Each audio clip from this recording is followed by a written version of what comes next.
Okay, so my name is Kelly Wilson, and I have been researching the Oklahoma Turnpike Authority and their ins and outs for the past 2.5 years since February 22nd, 2022. It's a day I'll remember forever, seeing it come up on Facebook that our house was under the route, and it's kind of been a passion ever since.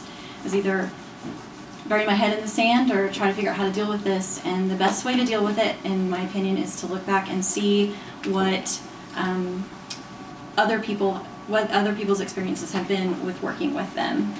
So that's just kind of where we're going to go. The best predictor of future behavior is past behavior. And I wanted to start with giving you guys a little bit of a history of what happened with Oklahoma County, because I feel like a lot of the things that Oklahoma County experienced, we're experiencing the exact same thing. And not only did Oklahoma County experience these things, but we've actually been able to find that other municipalities and smaller local governments have been dealing with the same playbook every single time a new project is rolled out. So this isn't new. I only selected Oklahoma County as a kind of a case study because it's the one that's most recent and the most, everybody can remember because it was, just 5 or 6 years ago. So, and what they're asking them to do is pretty similar to what we're working on here. So they started with a really, really simple resolution. The one that we have put together, the City of Norman has put together, is much more detailed already than what Oklahoma County did. So the Turnpike Authority rolled out the Driving Forward program it was on October of 2015, and then in the spring of 2016 is when they finalized their route. At that point, they approached Oklahoma County and said, hey, I think it was 13 miles of the Turnpike were going to be in Oklahoma County's jurisdiction. So they said, would you like to build some frontage roads? If so, we will purchase the right-of-way while we're getting right-of-way for our project, and then we will transfer it to you at no charge in exchange for Oklahoma County constructing frontage roads. And when they met with staff, like they did with your staff, they told them, you have about 15 years is kind of our time frame. We're thinking you could construct those frontage roads. And now one difference between Oklahoma County and what they've pitched to the City of Norman is that Oklahoma County was going to actually have to pay for the frontage road construction themselves. But they were going to the Turnpike Authority was going to contribute the right-of-way. So that is a little bit different. But still, I think you'll find there's just still a lot of similarities between the two. But back to this, the initial resolution was really, really simple. It basically just said, we're going to buy the right-of-way for you, you're going to take it, you're at some point going to put in frontage roads between Southeast 29th Street to Reno Avenue, and then from US 62 to I-44. Notice there's no time frame on there. They didn't specify, and I think that was intentional. And then we have down here, now therefore be it resolved as a reflection of this partnership between Oklahoma County and the Oklahoma Turnpike Authority. Oklahoma Turnpike Authority will purchase the necessary right-of-way, and the Oklahoma Board of County Commissioners commits to pursue the construction of the frontage roads in stages along Northeast Oklahoma County Loop Turnpike. So next up is... Could I ask a quick question? Yes. Was that wording on the Oklahoma County resolution proposed or suggested by OTA, or did Oklahoma County write that when OTA had said they were going to get the rights of way? So it kind of happened, it's pretty much exactly how it happened for the City of Norman. Okay. So the staff, Oklahoma County, Stacy Trumbo is their in-house chief engineer for Oklahoma County. And he met with the Turnpike Authority, and they kind of said, hey, this is what we'll do. Then Stacy Trumbo goes back to the board. City Council. And well, actually went to the county board. Yes, the county board, and said, this is kind of what they want. Are you guys okay with this? And as you're going to see in here, they gave them the same time frame. They said, you have like 3 weeks, and then the clock is ticking. We need to make a decision because we're getting ready to move forward with right-of-way. And so here we are in the exact same situation. So that's coming actually a little later in my slideshow. But first, bear with me. I want you guys to listen to, we're going to fast forward just a little bit. So that was in 2016 when they filed their initial resolution to support the Turnpike Authority and to take the right of way and all those things. Then we're going to move to March of 2020. because there's a discussion with the, between Stacy Trumbo, the chief engineer, and the Public Improvements and Infrastructure Committee. They're kind of the board that goes before the Board of County Commissioners, and their discussion is rather telling of what we're probably looking at and what their experience has been. So I'm just going to let them tell it in their words. I think you guys will actually enjoy this. So here we go. Discussion again, possible action regarding degradation of the county roads caused by the construction of the Eastern Oklahoma County Turnpike. Stacy. As you're aware, they sent back a document they'd like for us to approve again, different than the one we already approved. The major difference is they took the dollar amount out and they just listed a set of roads they would actually perform the work themselves, which is different from last time. There's also a set of roads we would perform ourselves. They have a timeline for their work, which is, relatively quick. And then ours, we got 3 years to do our work. There's more miles of road in this one because the first time we passed it, we had certain roads documented. This is about 3 times the mileage, and I suspect there'll be more before it's all said and done. I'm guessing that the part that they're going to build themselves is roughly equivalent to the dollar amount that they had offered you before, maybe just a hair more. So can I, just a real quick question related to that. You said you think the mileage in here is about how much more? I think it's about 3 times more than what we had before. And the 3 times more largely falls to who? Well, I think we had about 4 miles identified in the first document. This one identifies more like 12 miles, 4 for them and 8 for us. Yeah, I'm right now, I'm not too interested in. Well, you're telling me that their offer was to double the responsibility of the contract for the county? Yeah. And give us 3 years to double what they're suggesting that we do via this agreement. And what again, remind us, or at least remind me, these guys they might remember, what is their objection to the document that the board has already signed and sent over? They didn't like the time frame, number one, because it was 3 years for all the work, because we were going to have to do all the work. They were just going to give us some money. And so I think you just said that this agreement is doubling the work that they want the county to agree to in a 3-year time frame. Is that right? Did I hear you right? Maybe I didn't. Yeah, I think that's probably the end result of this document. So their main objection to what we've already passed and sent over was they didn't like the 3-year time frame that the county was wanting to do the work that was identified in that agreement. And now they're sending us back something that doubles the amount of miles we were to do in that same 3-year period. That's correct. Plus the road that they're building out is a road that we are projected to be working on in the next 5 years. I think the first piece, Michael, that I can build to that is about 2027, based on the CERB funds that we get. I mean, it's under design right now. You're correct about that. But So I just want to pause for just a second and clarify. Part of what they were wanting to change was, what part of the road they were going to take care of versus what part Oklahoma County was going to take care of. And you hear them talking about this 3-year time frame. And one of the roads that is specified in this 3-year time frame that they're trying to push, he's saying that their budget is not going to allow them to do it for another 7 years. So they're roped in to doing this stuff in a much faster time frame than they can already do it. And then they're actually asking them to triple the work, and they keep saying double, but it's actually triple the work in the same amount of time. So it's just one more time where they've come back and asked for something else. I'm just wanted to make sure that was clear to everybody, because it is kind of hard to follow if you haven't read through some of the resolutions, so anyway, so we'll go on. We're 7 years away from building the first piece. At best. Yeah. So what I there's such changes, sir.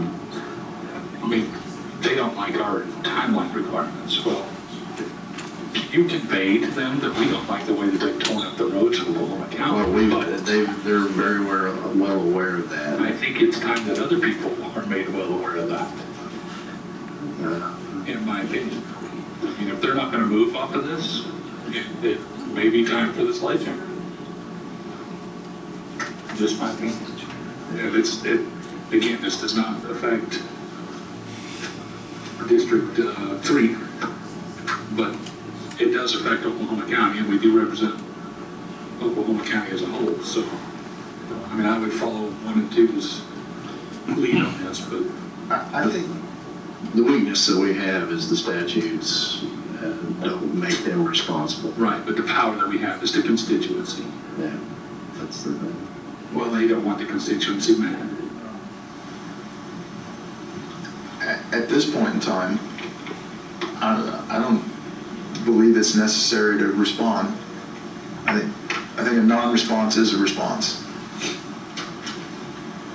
Okay. And as Miles pointed out, we can certainly begin to ramp up the pressure. Did they allude to the road they're working on, if they were going to move forward with doing that, whether this is in place or not?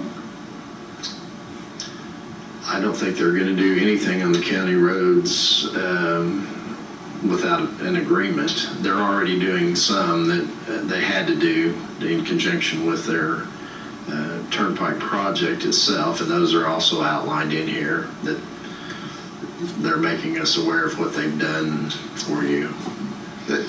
Again, they're making us aware of what they've done for us that they're legally required to do. Yes. Right. And I think the lessons learned from this is the next time that we face this issue here in Oklahoma County, and make no mistake, we will face this issue again in Oklahoma County, is I think we need to put in contract in the beginning.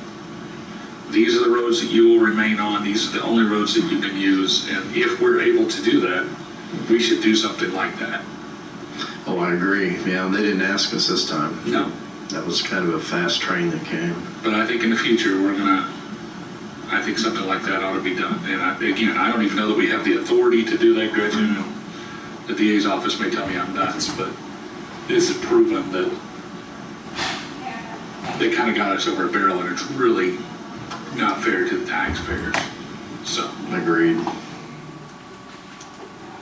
but they can't destroy it. Good for them. Degradation. I cut it off just a tiny bit too soon, but that's okay. So I'm sure you guys are seeing a few similarities here. A couple of things that right up here is the similarities are the OTA announces a new project, but there's no input from the city, the county, the citizens, or ACOG.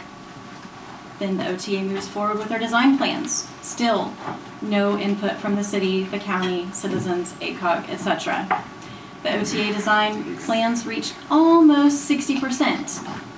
This is the point at which they begin to engage local government entities. Sign on the dotted line agreeing to support our project, and we will do this and this for you. But you have to do it right now. They need to start acquiring right-of-way. Those are all things we just heard in that little video clip from the meeting that was, 3.5 years after their initial resolution. And so I just think that's kind of interesting to compare and contrast the similarities that we're seeing here. So we'll continue on with a few more similarities. Oklahoma County was given a deadline of approximately 3 weeks before they had to make a decision. Norman is under the same time crunch. They gave council 4 weeks to identify the city's needs over the course of the next 15 years. It's impractical to attempt to formulate an agreement that will accommodate Norman's varying needs on such short notice.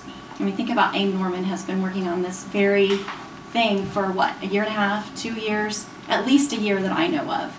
And they still haven't decided what's going to be best for Norman. So how can council sit down in 4 weeks, write a resolution in support of the Oklahoma Turnpike Authority when they don't even know what our needs are going to be? And we're going to talk about that a little bit more later too. So they continue and they say, now is your chance to get the OTA to pay for things you want them to pay for. Anything you ask them after this arbitrary deadline will have to be paid by the city. Or so they say. Sorry, I'm getting behind here. Okay, so how did it actually work out for Oklahoma County? So in July of 2016, Oklahoma County initially opted for a very simple and straightforward agreement. Their resolution specified the following: that the OTA would purchase right-of-way for future frontage roads, then quitclaim deed the right-of-way back to Oklahoma County. Oklahoma County would then build frontage roads in specific locations at some point in the future. During these meetings, it was discussed that they would have 15 years to complete the frontage roads. Oklahoma County seemed pleased with the deal. They were under the impression that frontage roads would lead to economic development, just like what we see on the John Kilpatrick. And they actually said that in the meeting when he was pitching, when Stacey Trumbo was pitching the idea initially to the Board of County Commissioners. He said, everybody has seen what it's like up there on the Kilpatrick, and that's what we've got coming here. So, let me go back to this one. So then in January of 2017, so this was just 6 months after that initial agreement was signed, the OTA completed their cost analysis on the frontage roads. They have determined that construction materials and labor will cost around $4 million per mile. And I want you guys to keep in mind, this was back in 2017 before COVID, and all of the construction and labor prices went through the roof. So it is probably double that now. So this is out of the county's budget. So they decide they're going to amend their resolution. They say 13 miles was too much. So they come back and they say, now we're only going to do 7 miles. So the OTA had already started acquiring property. But as you can see over here in this yellow, they originally said they were going to do this. And then 6 months later, after they'd already started taking property, they decided, well, yeah, we can't really, that's out of our budget. So we're only going to come back and do this. So it's important to know, though, because some people lost property that they wouldn't have needed to lose that was never even used, because 6 months later we've realized, the county realized they didn't actually need that. And so that's why it's important, and that's the point I'm trying to make, is that you don't want to acquire any more right-of-way than you have to early on, because you don't know what the changing needs are going to be. You haven't even seen the Turnpike Authority's plans, therefore you don't know yet how much extra they might even have. And we're going to go over that a little bit later in my presentation too. Because I think you'll be surprised how much extra they already take. So September 2019, surprise, surprise, they've come back for a third time asking them to amend their resolution. And this time they will actually want them to sign an agreement. So it's not just a resolution anymore, it's this is what the county's going to do and this is what Turnpike Authority is going to do. And in that resolution, basically, I gave you guys Bree, I have a copy here for you too of my presentation. So all those resolutions are in here so that you can compare them later on. But basically, the one in 2019 that they wanted them to sign says that OTA will be responsible for repair of existing roads that have been damaged by construction of the Turnpike, and they will be responsible for the cost of those repairs. And as you're going to see in a little bit, that changes. Was there any provision for consequences if they failed to do that? No. And I think that's what Mr. Davidson was trying to say, was that next time this happens, we're going to get it in writing. We're going to get a contract up front that says this is what we're going to be very specific. This is the roads Turnpike can use. This is what they can't use. This is what they're going to pay for. This is what they're not going to pay for. I don't know that it would really even help, because as you'll see, the Turnpike Authority just comes back and they just say it is what it is. We're going to do it our way, and it doesn't really matter what you guys said in the past. They don't really honor their agreements. So here we are 3.5 years later. This is the meeting right here that I played for you guys a minute ago. Bree missed it. It was good stuff. But it's all in the packet. I'll give to you. So the OTA sent back a document they would like for Oklahoma County to approve again.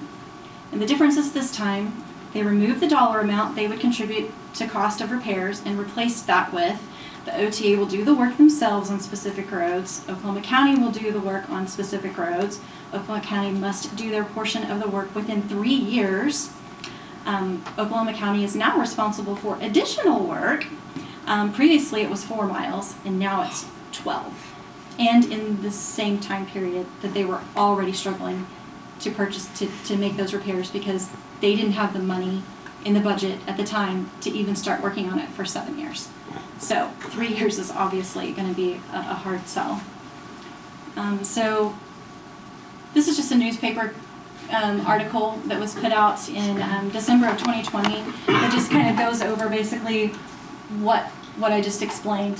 This is Carrie Bloomer, is the District 1 County Commissioner for Oklahoma County, and she says that her office has estimated the damage to the roads to be $4 million. And so far, the Oklahoma Turnpike Authority has provided $1.8 million in reimbursement to the county for the damages.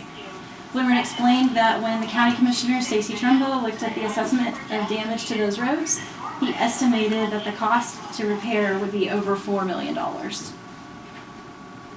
However, when Joe Kelly of the Oklahoma Turnpike Authority came back to the county with an offer of reimbursement, the amount was set at a hard and fast $1.8 million. And you'll see that in the resolution. It says that in there. We worked with Mr. Kelly mostly. Notice he was very nice about everything. He's always very nice about everything. And he was very helpful, but he wouldn't budge off of that total amount. We were told that was all the money there was for this. So keep that in mind when he's very nice and he's very helpful. The actions definitely speak louder than the words a lot of times. So our takeaways here are: get it in writing before you agree to it. The OTA is the one doing the cost analysis, and they are doing this after you have already agreed to partner with them. If the city retains their own projects, they can appropriately budget for them and implement them using their own estimates on their own timeline, and are able to make changes as the needs of the city change over time. One more consideration: if the OTA uses their contractors, you may be quoted higher prices and forfeit the benefit of bidding out to get the lowest bid. And so that's kind of what we see here. You saw this little bait and switch where, well, you guys were going to take care of it before, but now we're actually going to start doing some of this, and then we're just going to reimburse you for it. But they've already worked into the Turnpike Authority's plans, and so the city or the county is going to use the Turnpike Authority's plans, which include using these contractors. So Turnpike Authority has deep pockets, and they've already told their contractors this is what we'll pay you. And we've got a lot of cost estimates, and I'm sure you can talk with Tassie over here. She can tell you what is the percentage. I don't know at the top of my head, but it's always huge. They go over It's the Turnpike Authority pays their contractors significantly more than what ODOT would pay or the city would pay to the contractors. So just know that you might get roped into that because they'll do a bait and switch down the line. So whatever you agree to today, you can count on it changing, and they will manipulate the terms and say, okay, well, we'll take this now and you do that. And before you know it, your roles have flip-flopped and you're stuck doing their work that they've already bid out and said this is what they're going to pay for it. And now you're doing that. Whereas if you keep it in-house, you call all the shots and you can change it over time. So I would just encourage you guys to keep that in mind. So let's talk about those frontage roads. The OTA knows that Norman wants frontage roads. That's why they are being dangled in front of you as a carrot. The hope is that the city will buy it and sign on to support the toll road project as a whole. But there is more to the frontage road story that you wouldn't know if you hadn't spent tons and tons of time digging up the information. So the OTA will build the frontage roads regardless of what the city requests or agrees to, because the OTA wants the frontage roads for the same reason the city wants them, to generate revenue. Frontage roads lead to development, which leads to increased traffic, and that in turn leads to more cars driving on the turnpike, which results in increased revenue for their turnpike system. And this is where things get real interesting. So, when the OTA applies for bonds, they have to submit a current traffic and revenue study to show that they will have sufficient revenue to pay back those bonds. The traffic revenue study must be included in the preliminary official statement and final official statement for rating agencies to review in order to rate the bonds. Both documents become part of the bond book, which includes all documents required to issue bonds. Okay, so this is big. Part of the traffic and revenue study includes a section with data on Cleveland County.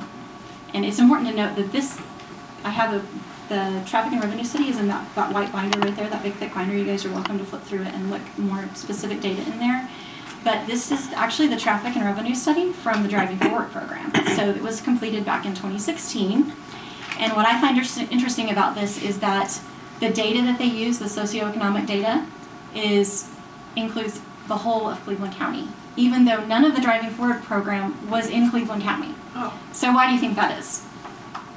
Because they knew access. Because they knew access was coming, and because they were already banking for the Driving Forward program on our citizens generating revenue to pay off their bonds for a turnpike that's not even in our county yet. But I also want you to take notice that they included Cleveland County in here, and that is, back in 2016, they could have come to the city and said, hey, this is what we have cooking. But they didn't. They never came to us. They never asked our opinion. They never asked us for any input on planning, and those are things that could have been, being discussed a long time ago. Maybe they were.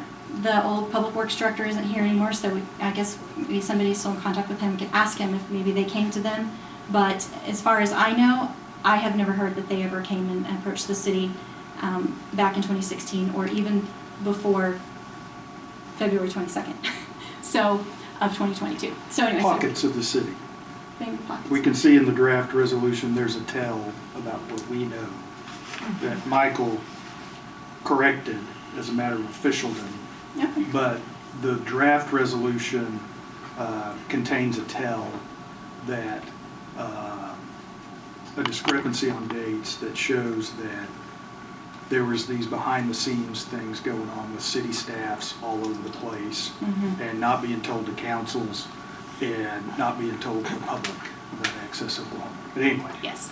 So I had a small ask, just from an open records email, they called it Driving Forward 2 in emails in 2021, so it was already pretty well developed by that point. and they coded it as like Project 65 or something like that in some earlier meetings than when they actually announced it as Access Oklahoma. Back in December 2021, they let out and did some contracting of Access Oklahoma in code. SP 65. Yes, SP 65. Yeah. So that's what this graphic is here. The OTA's revenue projections depend on this. Their feasibility study specifically included the potential for development throughout Cleveland County, and those numbers were included in their study to show their ability to generate sufficient revenue to pay the bonds. And so I told you before that this was part of the Driving Forward traffic and revenue study. They didn't do a new one for access. They included this data for access.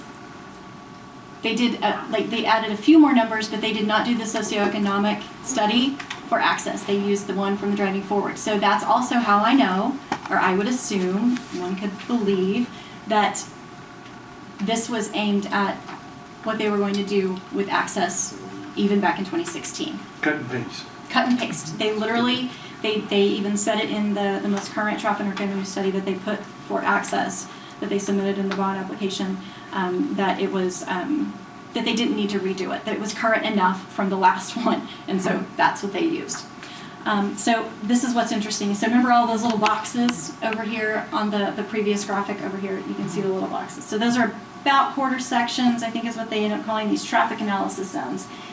And that's what the majority of that binder is full of right there, is they have thousands of traffic analysis zones throughout Cleveland County where they looked at our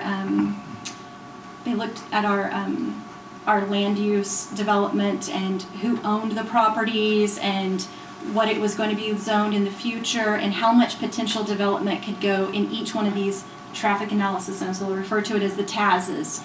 And you can see in there, and this is just a tiny sampling, where they're like, oh, this area has, it's all, vacant land and is zoned in very low density residential, and then some of them are like very high possibility that could be developed into, hundreds of homes or whatever. And so you can see over here on the far right-hand side, that's how much growth they think is going to happen in those TAZ zones in 2035, 2025, whatever. So I just thought those were real interesting. They have it coded where you can't figure out exactly where the TAZ zone is. And I think we've tried to figure that out. And you can kind of tell some of them, like if it has a neighborhood listed, you can go, oh, that's, I don't know, ballpark or whatever. So these are just a small sampling of some of those TAS zones and the notes that they put out there. I did figure out a few of them, and I didn't put them up here because I didn't want to scare anyone, but I was able to cross-pinpoint where they are, and it is farmland that is owned by a private individual who has lived there for an extended period of time, and I know this because it's my relative. And I know for a fact that they have no intention to sell and develop, but on their TAS zone, it says farmland, vacant, able to be developed. So, I just think that's kind of sneaky that they're throwing those numbers in, and it shows they're really dependent on this report showing that they are going to see development in this area that is then going to generate revenue to pay off their bonds. And I hope you guys understand that that is not our responsibility. That's not the city's responsibility. It's not the citizens' responsibility. If they want to take on that liability of those bonds, that's on them.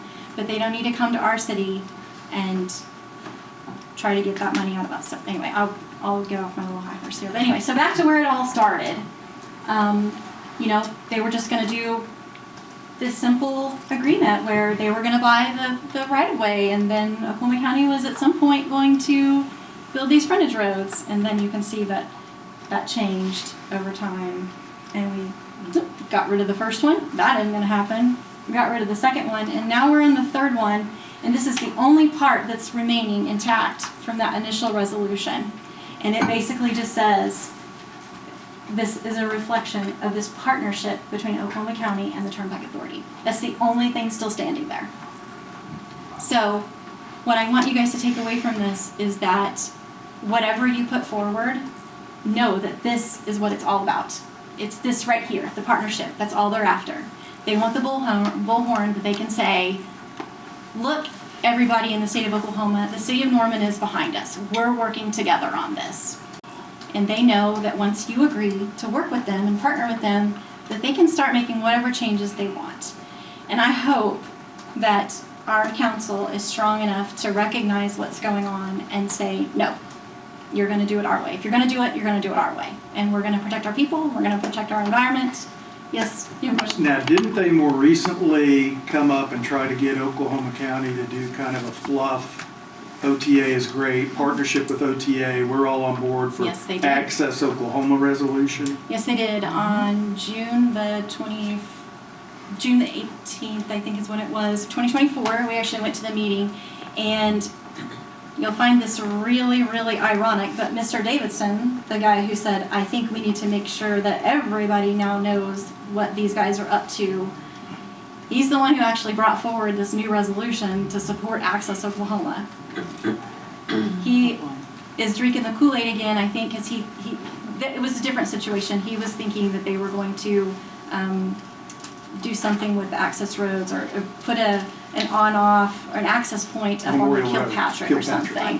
So By Paycom. yes, but the interesting piece of it was that that part was probably okay, but the Turnpike Authority wanted them to reaffirm their partnership and their support of Access Oklahoma because they hadn't gotten that out of them yet. They had only agreed to support the Driving Forward program with these resolutions. So I feel like this now the Access program is what's in effect, and so they needed to get that support. They needed to get it on record that Oklahoma County was behind them again. And so they roped that little saying in with something they knew that Oklahoma County wanted. So I could say more about Mr. Davidson. You should check your news articles. But the county said no. Yes, and the county said they tabled it because Yeah. they were not Yeah. happy about it. Yeah. So they did remember what it was like working with them before, and they said, yeah, I don't know if we want to go that rodeo again. So, okay, ask a question. Yeah, go for it. So, did OTA have to do an environmental impact study for the Oklahoma County one? Well, so another that's a really good question. So what his question was did Oklahoma or did the Turnpike Authority have to do environmental impact study on the Driving Forward program? I'm assuming they did, but they didn't. No, they didn't. Ah. And Nothing so, worthy of the name. no, and actually I do have the environmental study that they did do. It was not a NEPA study. It was a very basic kind of what they did with the traffic and revenue study, where they just kind of pulled little bits of information from this report, and they used ACOG's information over here, and they used Norman's information over here, and they just kind of hodgepodged all of their information and made a report out of it. Well, what I was really wondering is if their whole bond structure is dependent on all that economic development, is that included in the environmental impact study? Okay, so your question was, is the environmental impact study, is that inclusive with the bond packet? And I don't believe If it includes all the economic development they're depending on to pay for their bonds. If you have a NEPA level study, that's probably going to end up getting incorporated into that. If you don't have a NEPA level study, no. Now, their feasibility studies are done mostly as a matter of disclosure under federal securities laws. And they're not done as a matter of, they're kind of check the box things. Yeah. You know, where it's like, okay, someone looks over this study and they say, I don't think this looks that good. Go back and do it again before you get to issue your bonds. They have certain check the box requirements that the Council of Bond Oversight will make them do, and then that, you know, the investment houses and the bond underwriters will make them do, but they're mostly designed at disclosure. In other words, it's kind of like, well, if this is kind of an iffy kind of deal, we have to reach a certain level, but if it's still not that great, we're going to let the investment houses decide whether they want to go with this or not. We're not going to prohibit it. So that's the other issue with feasibility studies, is they're more designed to be disclosure rather than stop signs. So the other part of your question was, did they do an environmental impact study? Sort of, not really. So the Driving Forward program actually started as an ODOT project, just like Access did. Access started with the Indian Hills Bridge, supposedly, which is why ODOT purchased all those properties at Indian Hills and I-35. And then it eventually got turned into the Access program, right? Well, the same thing happened on Driving Forward. ODOT was working on widening I-40, and just so happens that exact same area that the Kickapoo ends up tying into. So ODOT had already started their version of their environmental impact study, which is kind of a lower level. I can't even remember what it's called. I actually have the document if you guys want it. I have it saved. I think it's on my hard drive that I even brought here today. I can put it on the jump drive for you. Does that say OTA works diligently with OTA?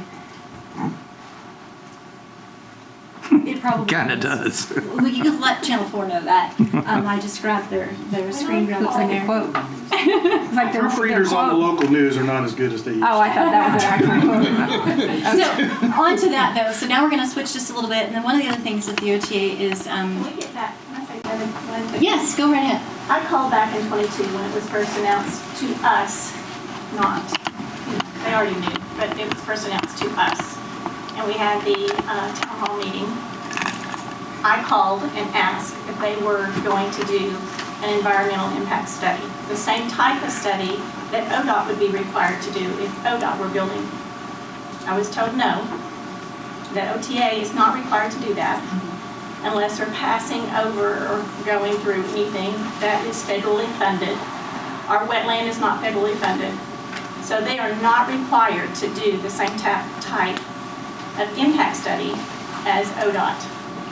They do, he said they do an environmental impact assessment, Right. which is nothing like environmental impact. I think that's the report that I found that ODOT did. Yes. Yes. And so, And we'll go over that a lot more Yeah. when I get plugged in. yes.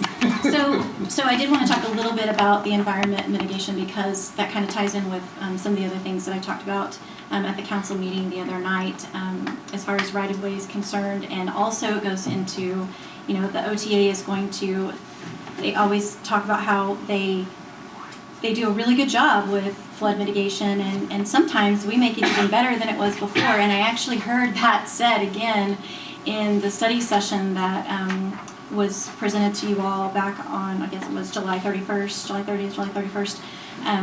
I can't remember. One of the city staff mentioned that, so the ODOT project, the widening of Highway 9, they were able to actually fix some of the flooding that happened down there. Well, I think you'll find that's not actually true. But anyway, so the Turnpike Authority, they are going to claim that, and they've already told me this. I've called and asked them. I talked to David Strub at one of the Turnpike Authority meetings afterwards, and I showed him, because we had actually just had a lot of rain that night. And so I took a photo of 24th Street along Indian Hills, where it flooded really bad just the other day. I got some photos of that here in just a minute too. And I showed him the sign that says, this is how deep the water is. And I said, you do realize that you're going right over this? And he was like, oh yeah, we're gonna make that even better than it is right now. You're not even gonna have any of that flooding right now. So keep that in mind. That's what he told me back in 2022. It was in June of 2022. So the Turnpike says, whatever they said here, that they, Turnpike Authority works diligently with our team of civil engineers and hydrologists to have a zero hydrological impact to the drainage areas that the Oklahoma Turnpike crosses. So let's see how that holds up. Well, it didn't hold water there, and it didn't hold water there, and it didn't hold water there either. Or here, That's where they bottleneck the floodplain too. or here. Cheryl, they didn't span the bridge over the entire floodplain, is that right? Right, they did not span part of the bridge, part of the So you can walk see it there. goes down into where they didn't span the floodplain, which they're supposed to do. And they also completely moved a creek going through there to put the exit ramp, which I think, if I'm not mistaken, I'll go back and look, if they use the nationwide permit 14 that he talked about the other day, I don't think you can move creeks in that. I'd have to look at it to verify. Well, I'm pretty confident that Norman's floodplain ordinance, not to jump ahead, would kick in when you're trying to move a stream in a floodplain. If you can get, if we have to give them a permit. Yeah.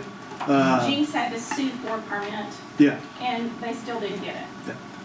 It's coming in later in my presentation too. Refused to get a permit from the city. So this is part of that area that was flooding in those photos that I showed you before. So a NEPA study, had they done a full NEPA, which they did not do, but if they had done a NEPA, it would have identified this area as an area of concern.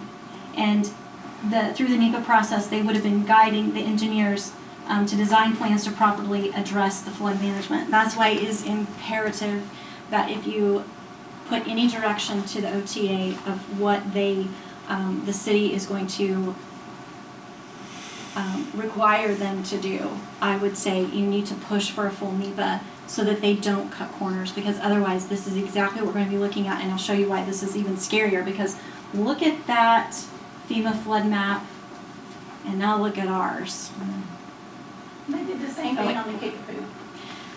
Our flood area is even bigger than what they have going on here. So that's a huge concern. And this map, I actually updated I pulled that map over from the right this morning from the FEMA page, so it's 100% accurate. And that doesn't include the Lake Thunderbird area? No, that just only includes the Little River. We're not sure where the South Extension, you'll have to forgive me, I didn't include anything on South Extension right here, so I just want to make this disclaimer. We don't know where the route would go, so it's kind of pointless to even talk about that at this stage of the game for time reasons. I wanted to focus on the most pertinent high priority areas, which is what they have in their crosshairs right now. So remember I told you that sign that I showed to David Streb, so I actually took this photo. This is right down the street from my house, and you can see right there, and I got there after the waters had already started receding, and when, I don't know if you guys saw the drone footage that one of the storm storm trackers posted, that sign was gone when he took it. And that red sign right there that says flood depth of 4 feet, and then it even goes up higher than that. That sign was gone. And when I pulled up to take my photos, I saw that storm tracker, and he was heading out. So he was there before I was, but not too terribly much further before. But so the green star is where this flooding is right here, and this was just a week or so ago that we saw.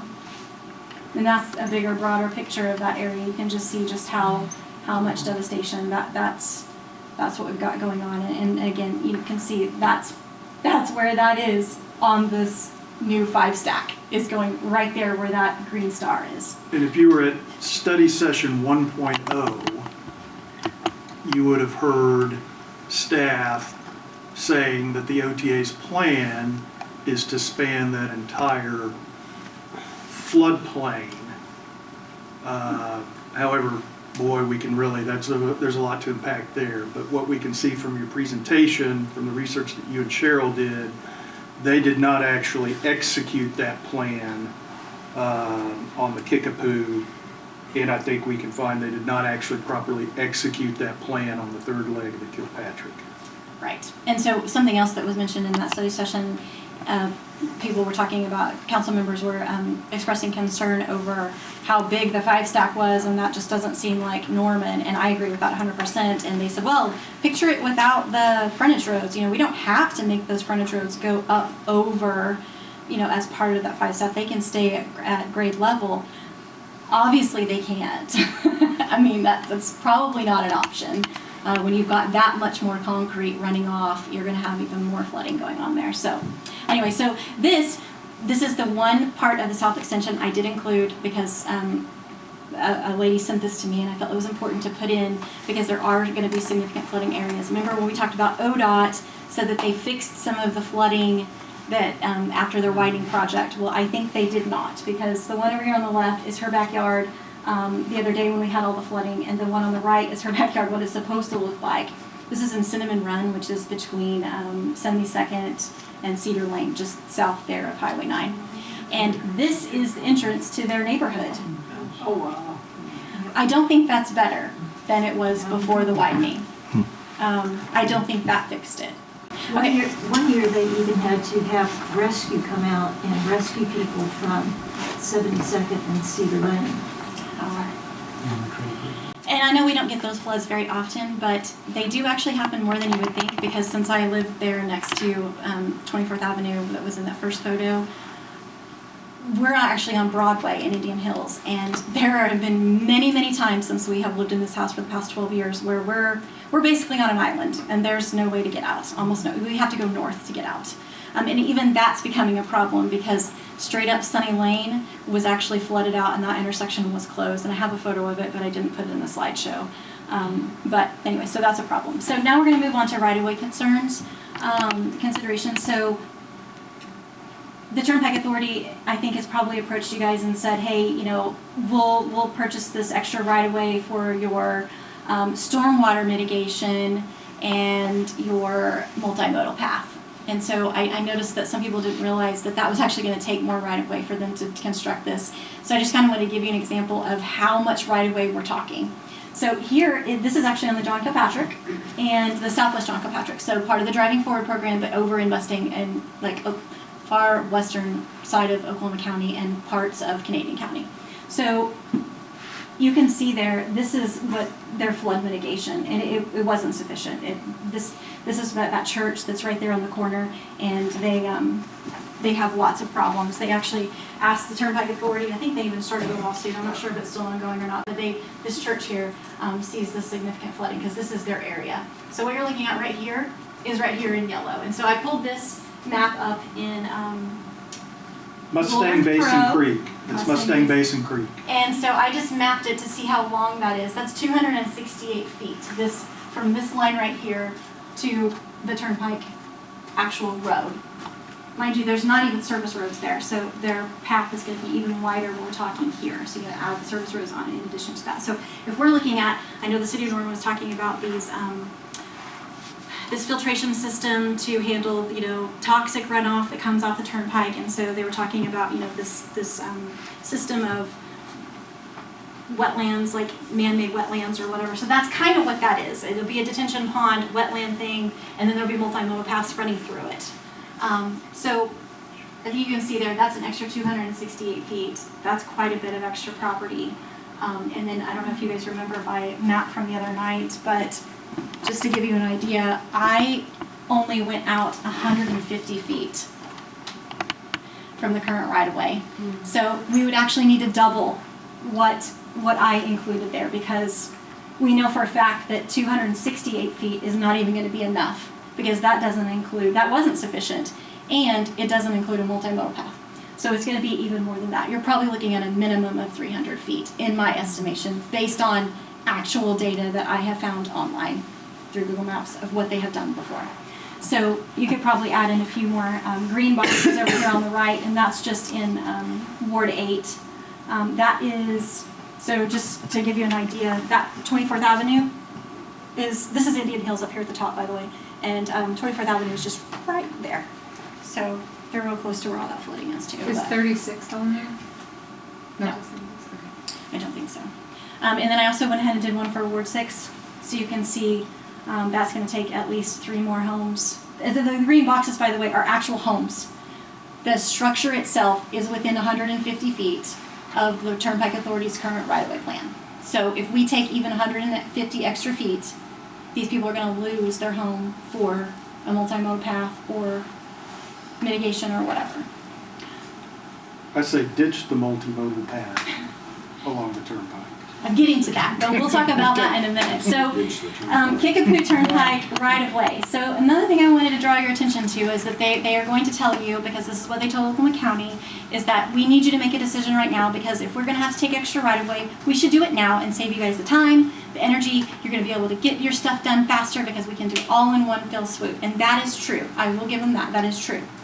But as you can see, they take way more than they need anyways. You don't have to tell them to take more, because they're already going to have it. This is the take, and this data was provided from G. Carl Gibson, who was an OTA board member on the board for the Driving Forward program, and he provided this to the Daily Oklahoman, and I clicked on the map, and you could actually download it and load it into Google Earth. So if you guys want that KMZ file, I'll send it over to you.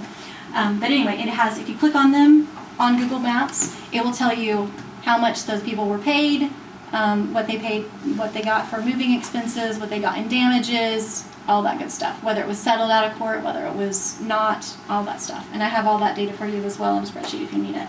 But anyway, so back to this. So they're already taking significantly more land than the 1,200-foot swath shown in the orange on the access map. All of this land is removed from the tax rolls once it's acquired by the OTA. They're exempt from ad valorem taxes. So if the OTA takes this and it takes 15 years for their long-range plan to complete, that's 15 years of right-of-way that is not going to be collecting ad valorem taxes for our county, which is going to definitely be needed when the OTA says, oh, by the way, Cleveland County, you guys need to pony up some cash to fix the roads we broke. So they're going to need every penny of it. So if you can avoid taking right away off the tax rolls for the longest amount of time, the better. And also something else to consider is that I used the wrong term down here. My husband was like, no, that's not right. So forget this part where it says right of first refusal. I just didn't know what else to call it. But basically what happened in Tulsa, they kind of knew there was going to be a road widening project coming way down the line. So they basically contacted those homeowners and said, hey, if you're going to move in the next 10 years, please let us buy the land from you so that we don't have to do this condemnation thing, whatever. And so they just kind of acquired it slowly. And if you guys could do something like that, if you want to put a multimodal path in, that doesn't have to come right away. That's something you can keep in-house. You can do that later.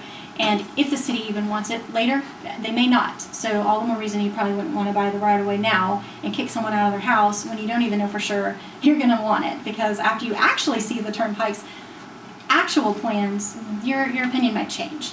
So let's try not to take any more right of way than we have to.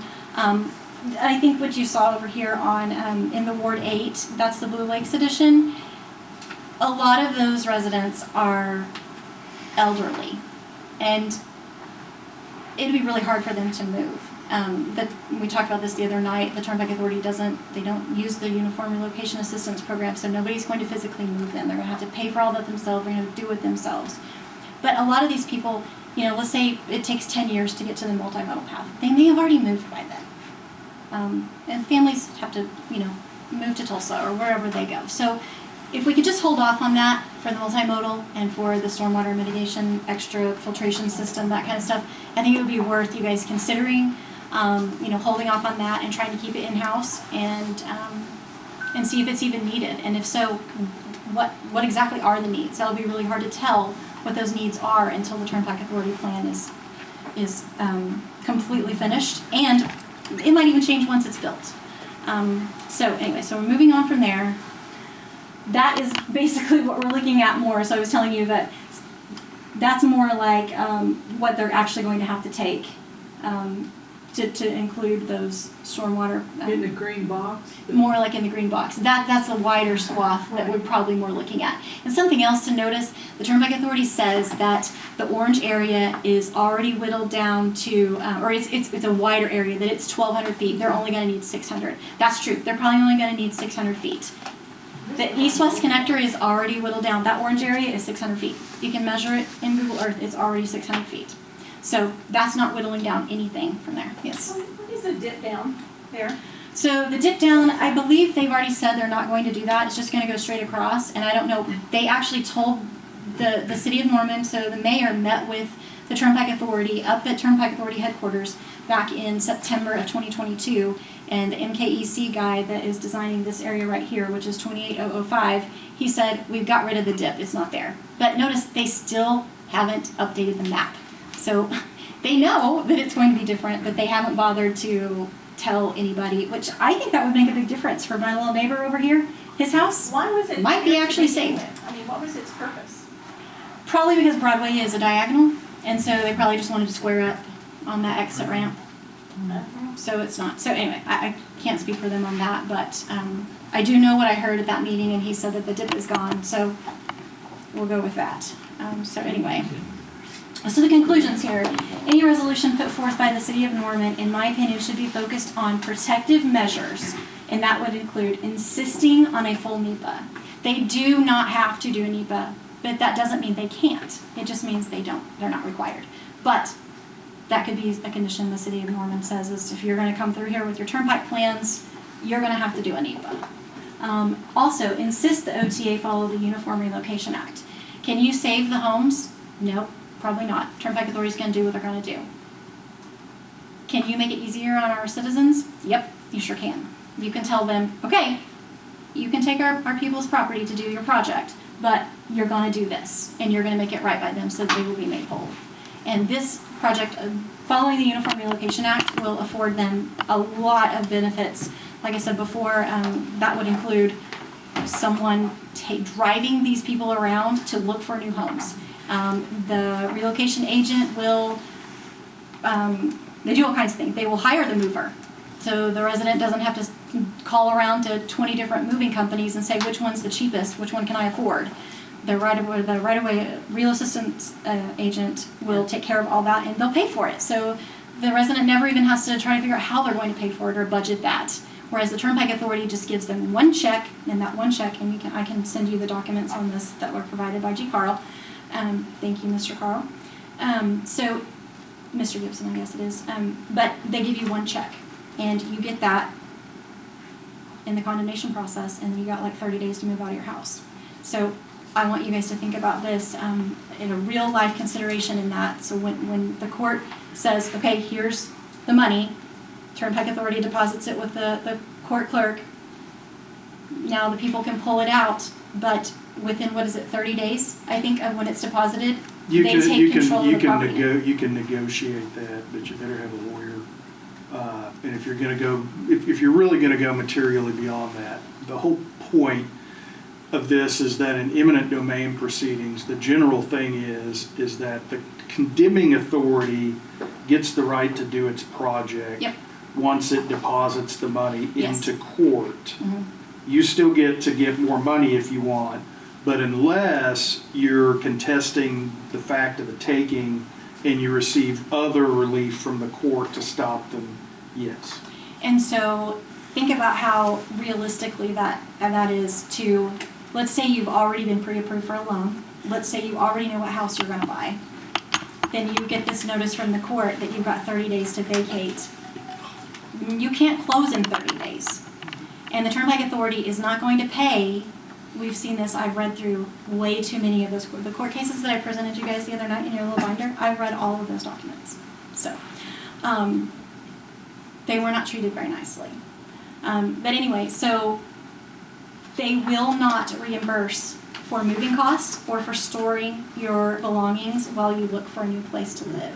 And when you look at the type of homes that are going to be impacted, most of these are on, rural property, and these people have been there for decades because it's almost impossible to move. You can't just pick up your barns, you can't just pick up your fences, you can't just, you don't build corrals overnight. That's not a 30-day process, that's like a 20-year process. So asking these people to move in a short period of time is not realistic, and they're not going to get any extra compensation for their hassle or for out-of-pocket costs associated with moving more than once. And that's probably a real thing for a lot of these people. All the more reason we don't want to kick anybody out with the Turnpike Authority doing it early if we don't have to, because the more time we can give people, the better. I think that's just doing right by our citizens. And you guys wouldn't know this if you hadn't done all of this reading, and so please don't think I'm like yelling at you, because I'm really not. I want you to know because I've been doing all this research and I know a lot of things, and I take for granted a lot of the stuff that I do know now, but I feel like any reasonable person knows what I have learned. You kind of all came to the same conclusion that things are just not hunky-dory like the Turnpike Authority makes it sound like they are. So I'm going to try to finish this out real fast so that Rob can get going, because this is my very last slide. So I would just encourage you guys to keep these projects in-house under the control of our city leaders and our elected officials. This ensures that we're not forced into plans we do not agree with. This allows for greater flexibility to change our plans if our city's needs change, which they probably will. This allows for public engagement. The OTA, they hold public hearings, but the people only hear what the Turnpike Authority has to say. They don't hear what the people say. So if the city of Norman takes these projects under their wing, then we will go through the normal process where the public has input and you can hear what our needs are. And we might have some really good ideas. Sometimes we do. And you guys might just want to implement those. So we won't have that voice if the Turnpike Authority takes those projects from you guys. So this ensures projects are completed in a timely manner and to the city's specifications. So none of that bait and switching where you originally agree to do this and they agree to do this, and then in the end they say, no, actually we're going to do that, you're going to do this, but we've already designed it and we've already funded it, so you're going to do it our way. So we will avoid that. It prevents unnecessary taking of private land from our citizens, which reduction in homes lost. It would keep property on the tax rolls longer, and residents may move on their own accord before land is ever needed. And that is it. Well done.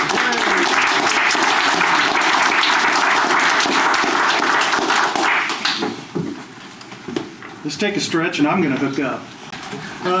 Okay, here we go. Okay, I've already done a couple of presentations on this resolution. Some of you may have seen, they've been combined with another subject. Some of you may have seen those, some of you may not have. This is going to be expanded because it's going to go into some other things that speak specifically to some requests from Councilmember Nash and other council members. And I always like to start out with this. Why don't you guys read this?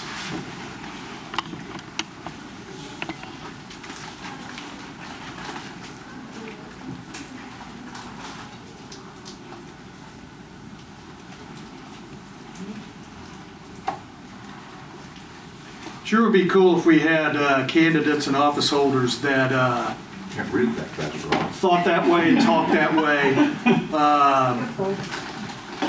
This is RFK Senior speaking in Cape Town, South Africa in 1966.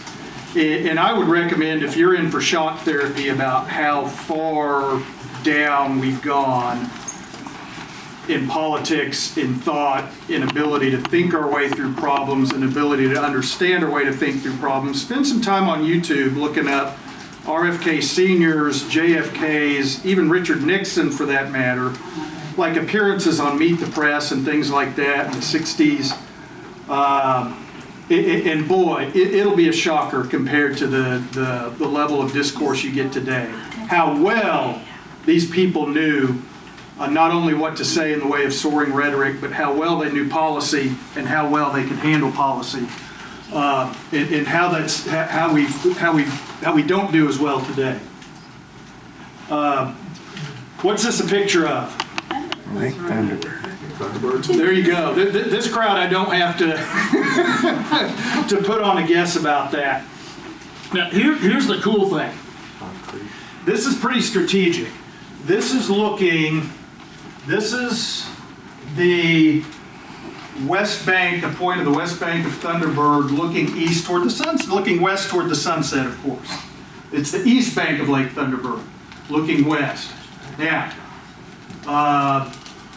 if the Oklahoma Turnpike Authority had their way, here in a few years, we'd be seeing something else hitting the sun about right there. And going across and ruining that sunset and ruining a lot of things out there. It's, as far as we know, it's not going there right now. We've already stopped that. And we've put it into at least getting them away from the lake. And I think it's important here, what I wanted to start off with a text is, I've seen present company excluded comments from council members that this is inevitable, why are we fighting anymore, why are we trying anymore, we did the court case and we lost. If I know one thing, city manager, this is a dead certainty that these are coming through. I'd like to show you a few things we've done without winning a Supreme Court case. That first thing you saw, getting the federal government to say no to turnpikes up against the lake. 2, getting the legislature to change the way the OTA board is made up. More inclusive and less autocratic. It was previously a governor appointed only board. Now it's at least a governor, House, and Senate appointed board.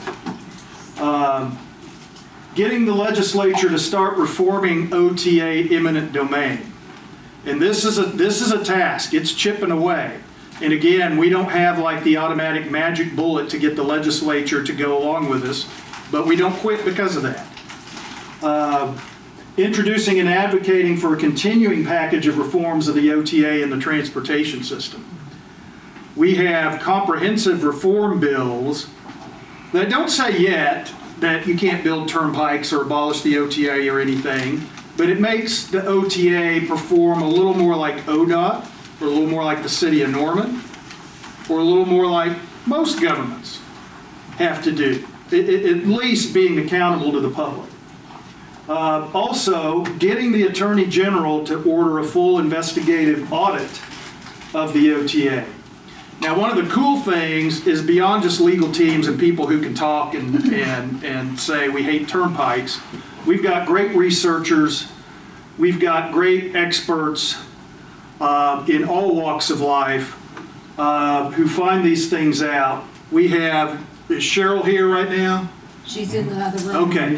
We have Cheryl Pierce, a retired CPA with a background in public finance, who has been able to outline 9 major material violations of the OTA and its trust agreement that it's supposed to abide by.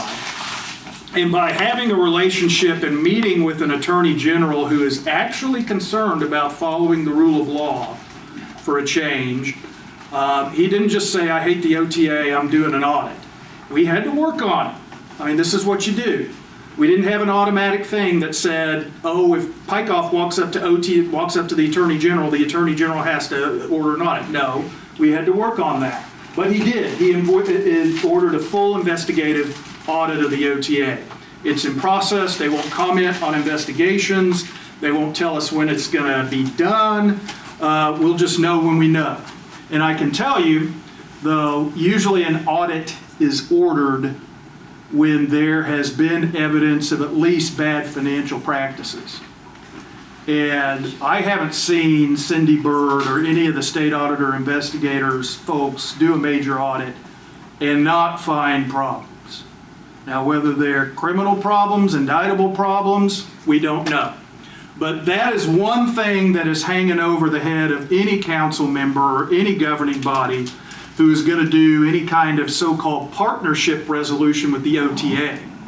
is you need to understand now who you could be getting in bed with in the near future. So this is all stuff we've done without winning a Supreme Court case. So no, it's not inevitable. A little bit about me. I'll blow over these. You can read, speed read. Hopefully you can see it. It's on a pretty big thing. A couple of things I like to emphasize is lots of lawyers come before council and lots of lawyers do things. Is not only being counsel for Pike off OTA, doing the legislative work and things like that. A few relevant things I want to make sure people understand with council is our firm does city attorney work for smaller towns in eastern Oklahoma County. Now look at the first one that's there, Hera. Now I'm not the one that goes to the city council meetings, but I do get involved in the work sometimes. My law partner Bob Thompson, not the mayor, not the former mayor, not the Midway Deli guy, a different Bob Thompson, is the lead on this work. Also, direct experience, some of this has been a long time ago, in municipal water supply pollution cases, poultry farm cases principally, Norman stormwater flooding lawsuits, and eminent domain work, including the OTA. So there we go.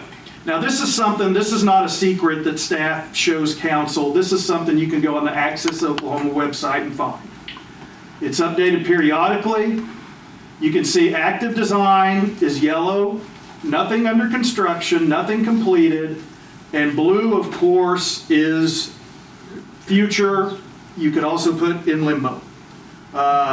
Blue is the south extension and portions of the east-west connector that are just completely in limbo because right now the OTA doesn't know where they can go and where they can put them, or at least they're not telling us.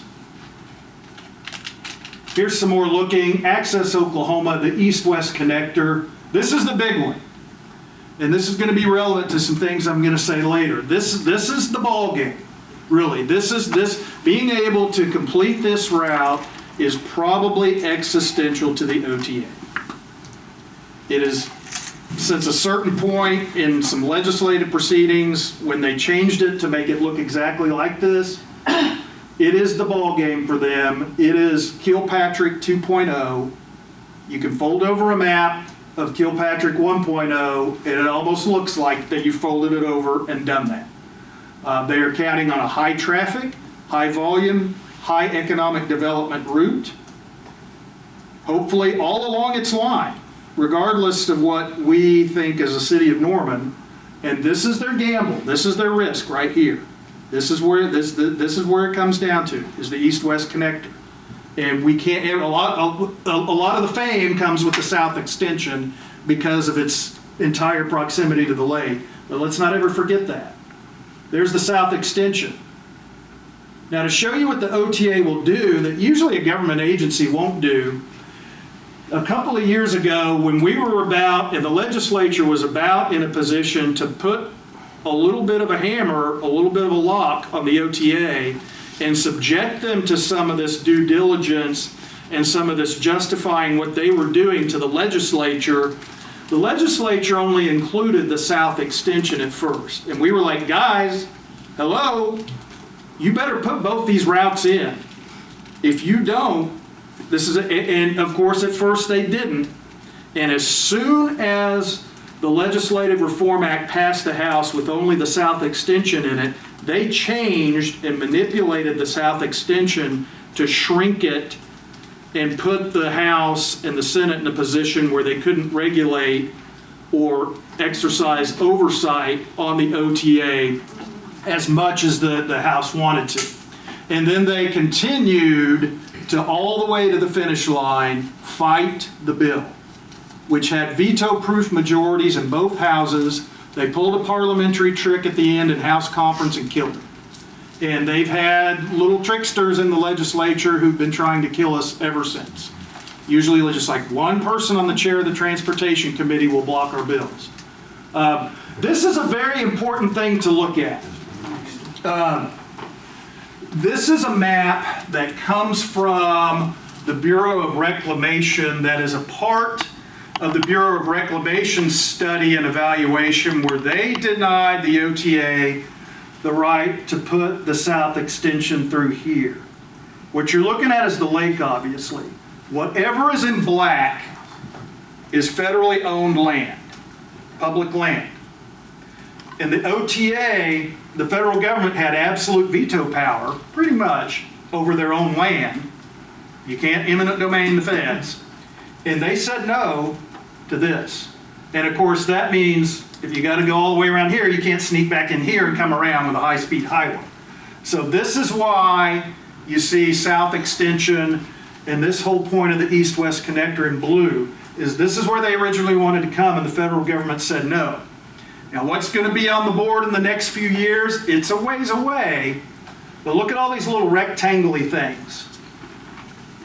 Those are federal flowage easements where some private landowner has the fee title to the land. They're the owner of the land, but somewhere in the chain of title, either through a deed restriction or in the deed itself, is impressed a restriction on development of the land.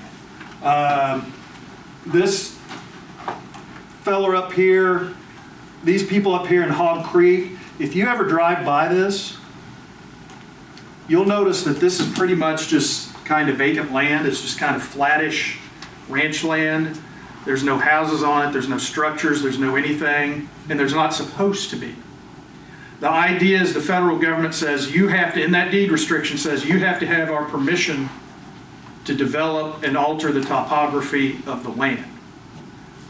It's a little like our floodplain ordinance, only it's a floodplain ordinance that doesn't have all the little exceptions that have been lobbied in and out of it over the years by certain special interests.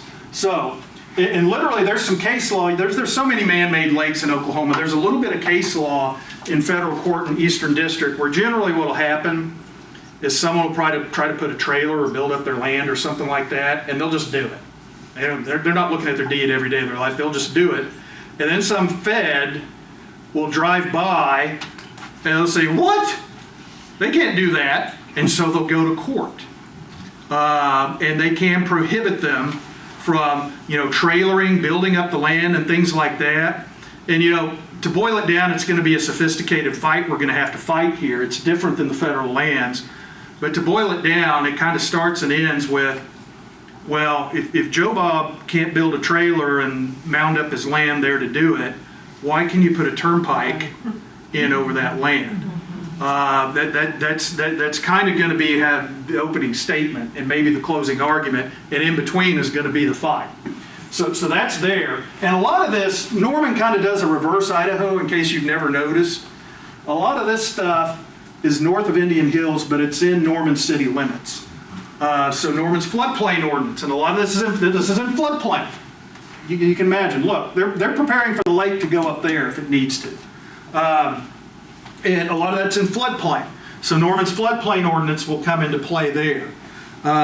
So that tells you, and this is a ways off, but that tells you that the federal fight has begun and we've won round one, but there's going to be round two that is going to directly affect the east-west connector. And look how far these come. They come all the way out to 48th Avenue Northeast, which is, of course, the Maginot Line of development in Norman. And now you can kind of start to see some reasons why we don't bust that 48th Avenue Northeast line. We don't bust it on the other side either, on the west side, where 10 Mile Flats is. Now, this is kind of the start of where we talk about what remain a must. This is deal breaker for me. This is go out and campaign against anyone I find out who would vote for a resolution that didn't have that fundamental concept up there. This is Michael Nash's original language, that was submitted. It was vetted with some folks, with us, to add in the Canadian River Corridor, which is very important. But this is kind of the original language of the Nash resolution. I suggested to council that if they seem to want to insist on acknowledging the right of the OTA to build these turnpikes. The OTA, forces on staff, forces on council seem to want to do that. And I've told council, look, you can oppose someone and maintain a position of opposition and still work with them. It's kind of the story of my career. You don't sell the farm. You know, maybe if Plan B is going to turn out to be a certain way, you plan for Plan B, you plan alternatively, but you don't just walk up and sell the farm. You don't take the first thing that comes out of the box. So there's no reason why they can't acknowledge carefully in a statement of opposition or along with or after a state of opposition what happened. And right now it's kind of worded a little wormy and fuzzy. It may be a little overbroad. That's a little more precise right there. And I think it's very important to acknowledge that they got approval by a 6-3 decision to issue bonds and build 3 new turnpikes along routes the OTA presented to the court. Because whatever it is they did with the South Extension and whatever it is they have to do with the South Extension, we know they're going to have to present a materially different route if they ever build that thing than what they presented to the court. So, Councilmember Nash specifically asked me to address this, so we're going to go to law school for a minute. And I expect OTA to have their contractors there Tuesday night, but nevertheless, just like you do with Brown versus Board of Education and Roe versus Wade and things like this, it becomes a chattering thing, so let's get it out there. Let's let them know we're coming. What happened in that case in 2023? A majority ruled for the OTA on the basis of a Chevron deference to the agency doctrine. It's kind of sloppy and it's not nearly as good as what most federal judges would have done with Chevron in a case like that, but it's a state law version of following Chevron. And we'll go over what you need to know is that Chevron was a doctrine in the United States Supreme Court that said, we defer to an agency construction of a statute as long as it's permissible. Well, what the heck does that mean? Well, the United States Supreme Court agreed. What the heck does that mean? This is our job, to follow the law and interpret the law. It's not an agency's job to follow, to construe a statute. That's our job. So the Oklahoma Supreme Court pulled a Chevron on us by a 6-3 majority, and earlier this summer, the United States Supreme Court overruled Chevron. Oh my gosh. And you're going to see how this goes and how it starts to look. We don't have the case yet. We don't have a right case or controversy, and it has to start in state court. And for the purpose of these turnpike routes, it has to stay there. But here's some blurbs from the dissents. We got 2 dissents, which is kind of unusual in a case to get 2 vigorous dissents that really had the better of the day. You can see Justice Rowe talks, this court should not question the proposed routes, but should defer to the agency. Start to see where things are going now. Then he says, the majority's decision confers upon the OTA incredibly broad discretion without any cognizable legal, I say known when I'm having conversation, known limits. The OTA is apparently free to blatantly disregard the legislature's directives with respect to routes and funding. There's Roe again. So long as the OTA can make a speculative argument that a proposed route is authorized in whole or even in part, it is essentially free to construct whatever turnpikes it sees fit. You guys get the railroad pun?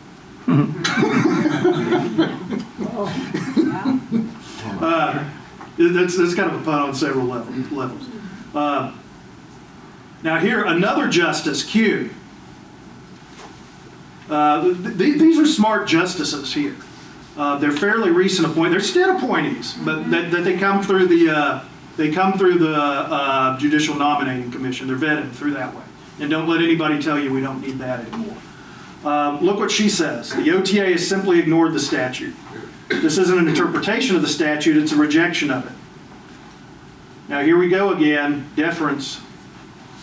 The majority argues that this court should defer to OTA's own interpretation. Then she says, I believe this court should revisit its case law on agency deference under the Oklahoma Constitution and Oklahoma statutory authority. Fast forward about 9 months. This is the United States Supreme Court earlier this summer, talking about what the Chevron doctrine is. In these cases, we consider whether that doctrine should be overruled. Then the penultimate statement of the opinion, before you decide what you're going to send it back to the lower courts, is Chevron is overruled.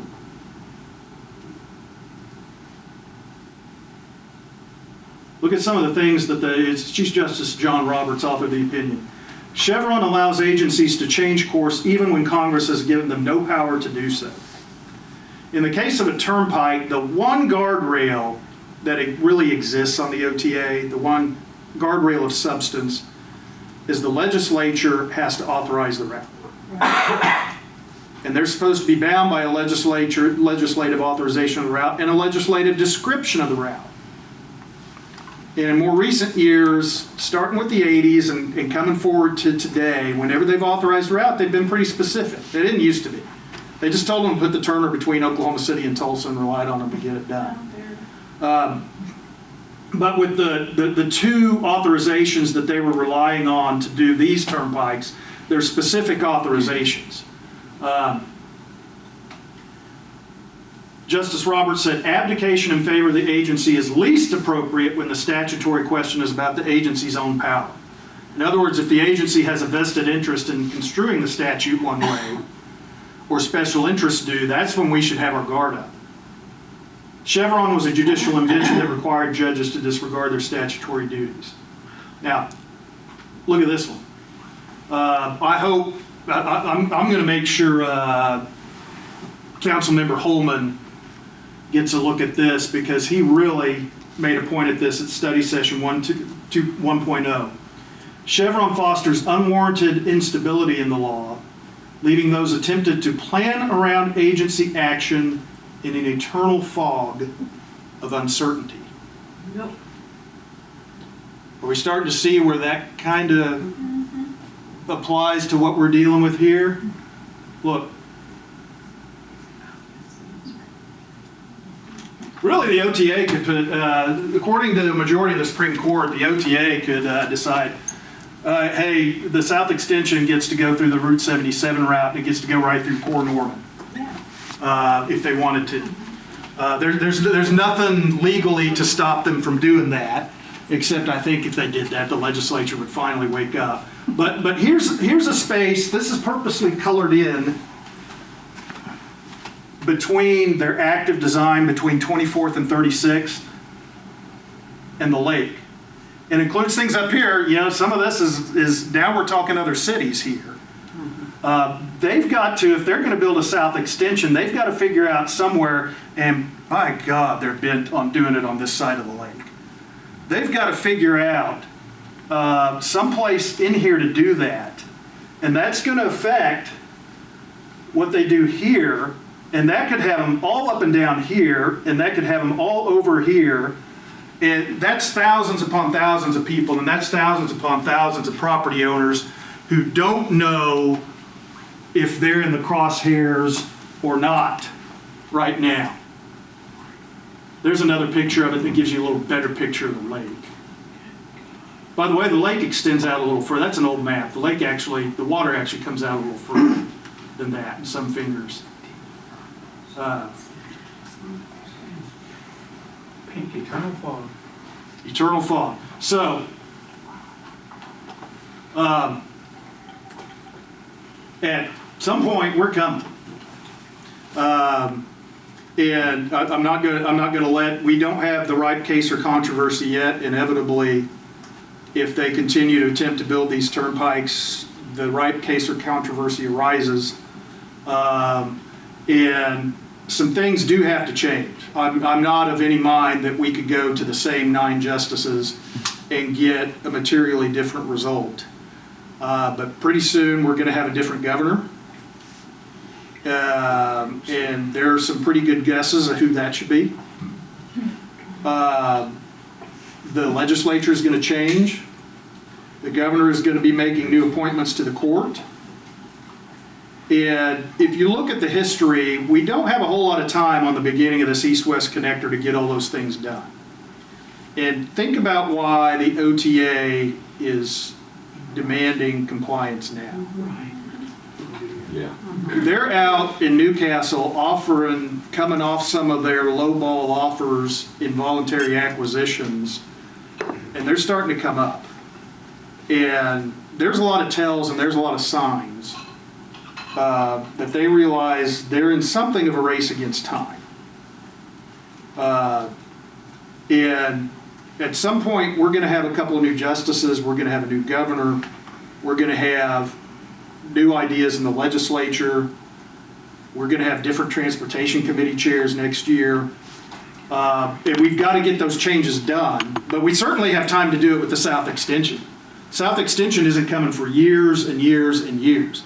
So my thoughts are anything about showing, in a resolution, showing routes for the South Extension and exits and stuff about that just needs to go. Because they don't know what they're going to do. Now this is something, I'm going to try to make a point to make this point when staff is in and everyone is in study session 3.0. I consider this 2.0. A lot of folks are new on council. I think a lot of folks who were on council at the time weren't privy to this. And so it's going to be news to some people. The city only half fought the Turnpike battle. And there are not really good reasons why they only half fought. They did not fight the east-west connector at all. And that did not help the situation at all. There were some other things about that I'd be happy to share. It was important to know, I think this is a case where city staff got a directive from council to join the fight, and without being told, they half did it. And we weren't told they were going to only half do it. I think it's a case of them not working with us in a time and place when they should have. And we were completely surprised when they came in and filed a protest in the Supreme Court to only only the South Extension. Who do you mean when you say us? You're talking about Pike Office? Yes, Okay. our movement, Okay. our movement, Okay. our movement. I'm sorry, but we knew this up and down already. We knew what was important, and it was harder to do. It kind of separated the grown-ups from the kids, but the East-West Connector Challenge is equal to, if not better than, the South Extension Legal Challenge. Not only is it a higher, more immediate priority, but it was an absolute brick wall. There wasn't wiggle room in that statute. And the majority just completely blew over it, and the dissent pointed that out. You didn't even address it, much less refute it. And it's still, the East-West connector issues still have a higher sense of urgency and immediacy. And I just like to stick up for the sake of it. You heard about this lack of guardrails on the OTA. These are things they don't have to do. Basically, all they had as a guardrail, besides some design standards and some road building standards and some other little things here and there, were they had to have legislative authorization for a route. And the Supreme Court kind of read that out in August of 2023, so there really isn't much at all right now.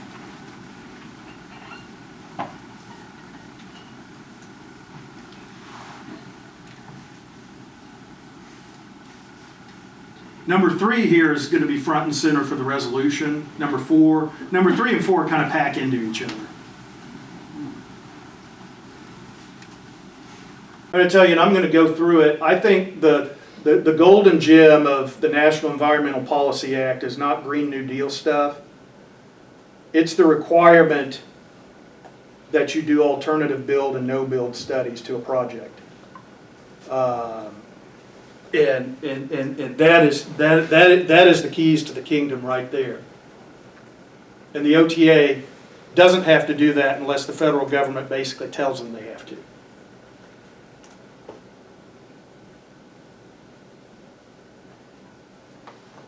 When the city closes a road or a private business owner does a development or zoning change, they have to give real notice to property owners that they may be impacted.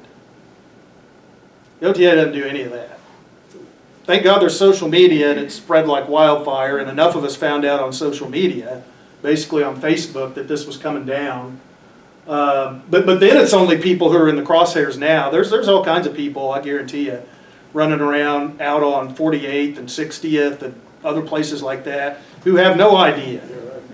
Who have no idea that they could get hit. Sir? Yeah. There's also people outside of the path who don't realize what that 5-stack is going to do to their day-to-day driving, their auto insurance prices, and the cost of everything in the city of Norman. Yeah, everywhere. If you're really anywhere in the proximity of the thing, your life changes. J brakes, Yeah. light pollution. Yes. Everything. Well, that's the multimodal path. Who wants to walk and bike right alongside the east-west connector? And by the way, the mayor told me that they told him recently that they're designing for 95 miles per hour. Yeah. So who wants to walk or ride a bike next to a night? Why would you even want your business or home? Nobody's going to want to be anywhere near 95 miles per hour. Same thing. They're trying to talk ecotourism out by the lake. The ecotourism crowd doesn't want to jump off the turnpike and start paddling a kayak. That's not their idea of ecotourism. You know, the lake's already packed with the bass boats and the things like that, and the campers and great things like that. But I can tell you this ecotourism thing is not going to be positively impacted by a high-speed highway, 2 high-speed highways running right by the thing. The ecotourism crowd doesn't want to be close to turnpikes.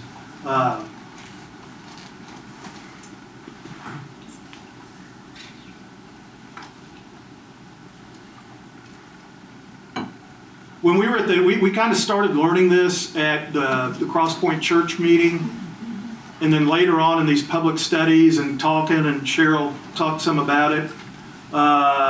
Mike Smith, a policy analyst with Davidson, a lawyer, environmental experience, went to one of these meetings and talked to the faces of Garver and Poe, and we're getting a BS run around by a younger person trying to say they do environmental studies just like the federal government, NEPA. And Christine McCullough with Garver has to slide on over, and she sees that we're not buying it. And she said, no, we don't. And they had no idea that Norman by the Lake wasn't supposed to be developed. They thought that it was in the city limits and something was just keeping us from developing it, some artificial barrier, and that would be fixed by turnpikes. Well, all we needed was a high-speed highway to come in and fill up that green with concrete, and that we were just going to welcome them with open arms. No way. Yeah, they didn't get it at all. You could see the looks on their faces. I went to one of those AIM Norman things and asked one of the consultants, you know, do you have a city that's like this, that it's part of the city specifically so it doesn't become part of the city? No, not really. And I say, see, you got to start thinking that way when you think the city of Norman. Yeah, we've got our core, our high density core. We got our suburban sprawl, but we got this whole, that's a box.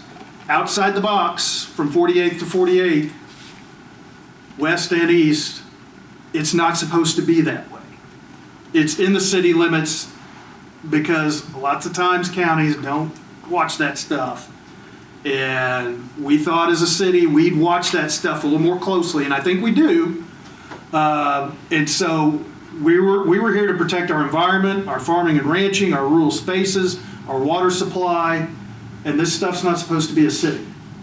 Was actually annexed to protect. Right. Yes, that was the whole point. That's the point. Before the lake was even. That was the whole point. It envelops the lake, as a matter of fact. Now here's some of the stuff. The resolution, and this packs in, but it also packs separately, that we've seen from drafts and things like that. Councilmember Nash And I think the resolution that we've got on the floor right now does this, not strongly enough. It incorporates the concept. The resolution needs to require a no-build, alternative build analysis. Here I'm going to start with the soaring rhetoric. This whole idea is the few should not be forcing large projects on the community in ways that do harm, especially more harm than other ways of achieving the overall policy goal. Spoiler alert, I'm going to be saying that again in September when we do or don't get through this resolution deal on another issue. And that applies even if the policy goal or the project has merit, has support, is desirable, is cool, is transformational, is a sight to see. And we heard that in study session 1.0. Cool. 7,000 foot bridge, a sight to see. Well, of course it's a sight to see. You know, the Romans could build a 7,000 foot bridge, sometimes probably better than we do.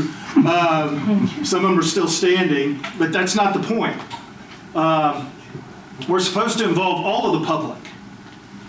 If it's an ODOT project, if it's a city project of this kind, we're supposed to involve all of the public before we do. We think, we discern, we take a hard look at the alternatives. We don't just go, cool, new way from Newcastle to Norman, which is probably what most people who are going back and forth to work and, you know, they're in Newcastle, but be careful, it goes both ways. They have a nice casino, they could draw people off of us. Cool, I got a new way from Newcastle to Norman and from Norman to Newcastle, real cool. But does that necessarily mean that we need to impose new turnpikes all over Norman? That's pretty close, that top little thing is pretty close, not my words, to the words of the infamous Sherry Conley. Yeah. In a meeting I had with her. And she said, you know, my people, you know, I have constituents that want that bridge, but that doesn't mean we need to impose new turnpikes all over Norman. The no-build, alternative build analysis would ask questions like these. We have federal and state funds available to build a free bridge, or no bridge. There's a reason why.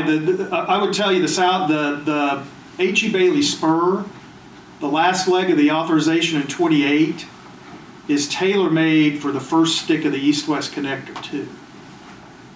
And it was authorized, and they built the spur, but they built it in a different place where they didn't cross the Canadian River. And that starts to get the wheels turning wide. It's always been a good idea to build a bridge, State Highway 37 in Indian Hills over the Canadian River, but it's never been done. And like I said, the Romans could have done it in 200 BC. It's not because they can't do it from an engineering standpoint. There's something else going on here. We're working on that something else. Look, with the Infrastructure Act, regardless of which party you're in, there's a whole bunch of money that if you would do the work is available to get federal funds to build bridges. We did the work and got $140 million to build a new Roosevelt Bridge over Lake Texoma on US 70. I guarantee you that 7,000 foot sight to sea is going to be expensive, but it's not going to be that expensive. And it's going to be much cheaper than the Turnpike. And it's not going to have a toll to it. And then what we can do, again, this is if we build something. You know, we can say no. We can say no, we can propose no as a no build. Okay, you want to spur on economic development around Indian Hills and I-35? Let's go. Let's do the original ODOT plan, an improved interchange. We had the money for that. We voted for the money for that. There was a plan for that. Much less impact on floodways, and not 5-stack. Watershed, environment around the lake and 10-mile flats. I've got it listed as 36 to 36, 48 to 48, 24 to 24th. What do we want to do? We make a parkway. Did Moore need a turnpike to explode South 19th? No. Well, we got to ask ourselves, do we want South 19th? Do we want turnpikes? Do we want Indian Hills to kind of stay the way it is? Well, that's what you're supposed to study when you do this. And maybe through public input, like in 1999, the public says no, and a lot more responsive governor and a lot more responsive OTA director says, okay, we could do this, we can force this on you, but we're not. We're going to walk away. Again, much more responsible people in that day and age than maybe we have now who are running our government.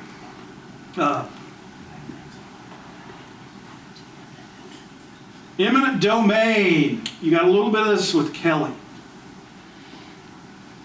The city needs to insist that the OTA comply with the make-whole concepts set forth in the Uniform Relocation and Assistance Act of Real Property Acquisition Policies Act of 1970.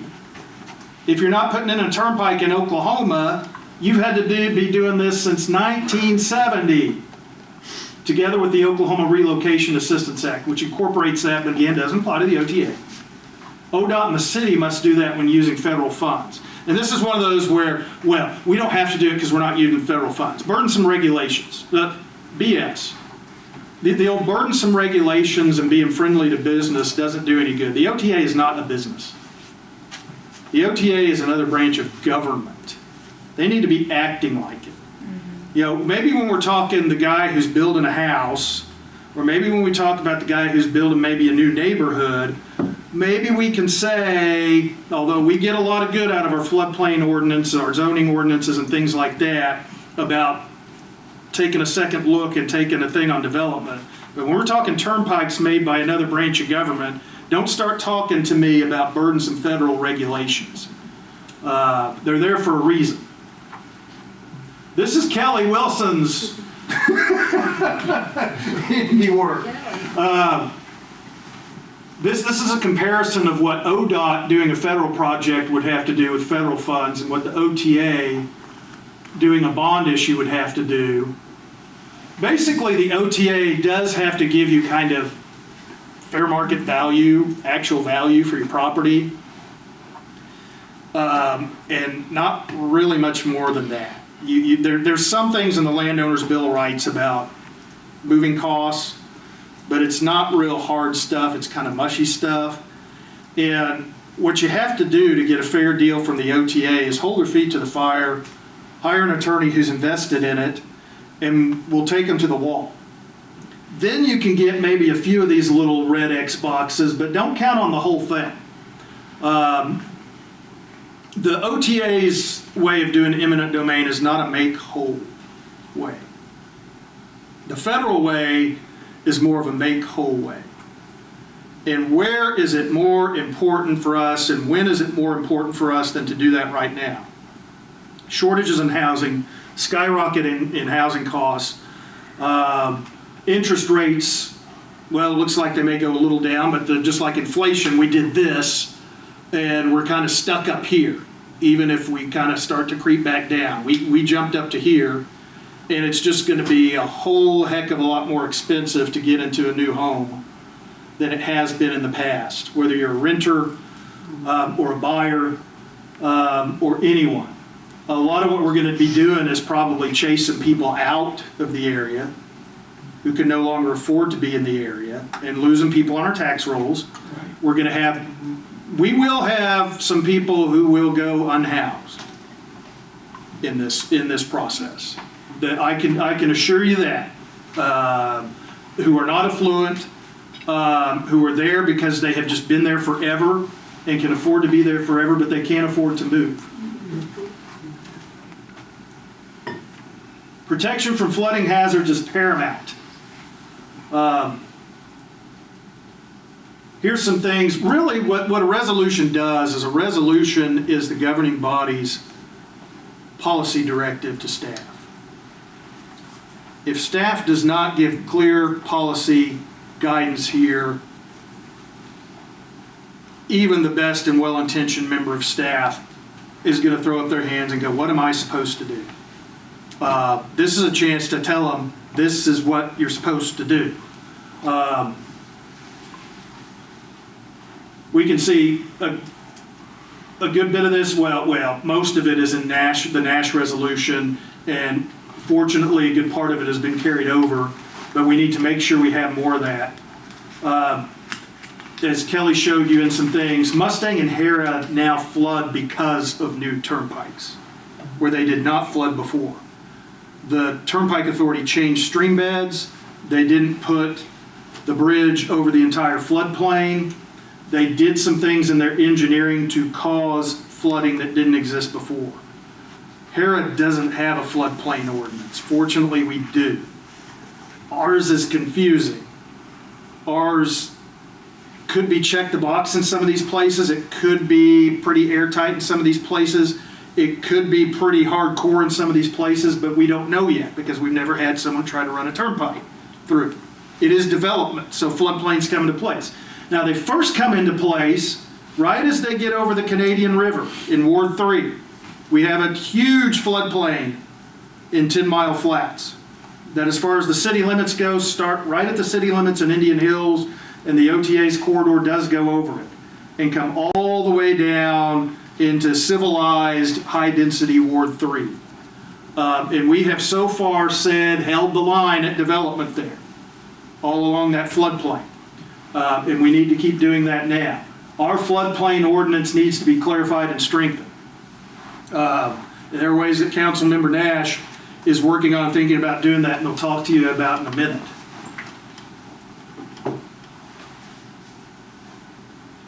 Greg, no conflicts of interest. That's resonating with council members. The notion you got up and you only had 3 minutes to do it. And if you could say it real quick again, I'd love you to. But what we basically got is we've got contractors profiting from building the road who are also doing the environmental studies about the potential adverse impacts of building the road. Greg, I don't know if you have anything specific to add on about that right now. Well, not really. I've gone the next level. You know, the program management contract is providing for the environmental studies with 3 firms listed. So that's in the program management contract. There's 12 engineering firms that hold design contracts that will be designing the sections. 3 of those 12 are the same 3 that are under the program management in charge of environmental. Garver, and Hudson France. Yeah, this is going to be a sticking point, council members. Garver is a major provider to the city. Garver is working AIM Norman. Garver's got those contracts, and they're kind of the face of the environmental work. Yeah. They're the face of it. For the program management contract, Poe holds the contract, but they actually have Garver as a major partner in that management contract. And I've dug down to the subconsultants of the 12 prime firms that hold the design contracts. Well, many of the firms that hold the design contracts are also listed as team members as a subconsultant for the other prime design contractors. So pretty much any engineering or environmental company in Oklahoma is somehow connected to the Access program through one of those 12 engineering firms is basically what we're seeing. Yeah, this program's so big, it's got pretty much all of the civil engineering firms and geotech and environmental locked into it in some fashion. And that is kind of the way the world works if it's allowed to do so. And there are very few guardrails on the OTA being able to do so. Can I say one little thing about ethics? The reason I keep talking about ethics in all of my social media and individually and really want to bring this home to the council is that the ethics issue is not insignificant, because if you don't maintain ethical standards, the engineering will fail. Boeing is the best example that I can give you of this. Those people thought they were taking a flight to visit relatives. The door fell off because the company compromised on ethics and the engineering failed. And when that happens at scale, it's bad for everybody, and I don't hear anybody talking about it. So I just want to emphasize it and encourage you to emphasize it too. But we just look over at Hera and Mustang and we find it failing. Exactly. There's one other little tidbit to it too. So CDM Smith did the traffic and revenue study. Well, they also just recently signed on to be an advisor to the EPA to help approve environmental projects for transportation projects. So CDM Smith is going to be advising the EPA, and then they're also writing traffic and revenue studies for government entities like the Turnpike Authority. So it's going to be coming from both sides from them too, which is going to be another big hurdle for us. But And there was a former director of OTA that became a vice president at CDM Smith back in the 90s. It's just nonstop. it's very circular. Well, we know it's everywhere. Yes. The Public Works Director of the city, and I'm all for improving your career, but it is, you have to keep an eye on your ethics. The people who are acting in the best interest of the city have to keep acting in the best interest of the city. I have a pretty good relationship with Sean O'Leary. I have a really good relationship with the city attorney, but you have to understand that they have relationships with the contractors too. They often end up with the contractors. So you have to, as a governing body, and you have to, as a department of head, you have to insist on and maintain these high ethical standards when you do these things. In here, the green infrastructure provisions, besides Kelly mentioning the eminent domain issues, again, we talk alternative builds and no builds. We have trade-offs and we have to ask, oh, that sounds cool.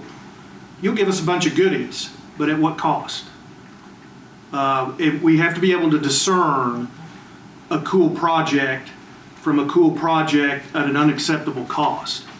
Apparently, this mitigation may carry eminent domain with it. We need to be more specific instead of saying robust environmental mitigation measures.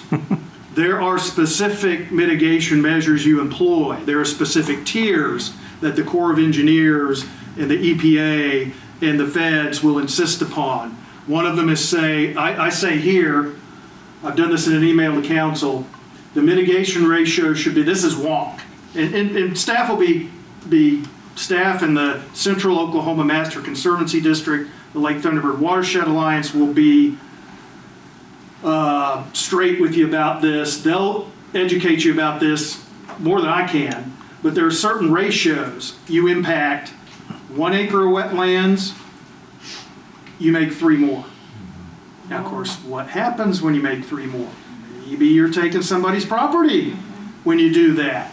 Maybe you're taking farmland and ranch land. Maybe you're taking a house. You've got to think these things through. But if you're going to mitigate and you decide you get to the point where you're going to replace wetlands that are impacted, you've got to do it at the best levels. And we've got to have more specific language for what the OTA will do to slow the flow of stormwater and prevent the pollution of streams.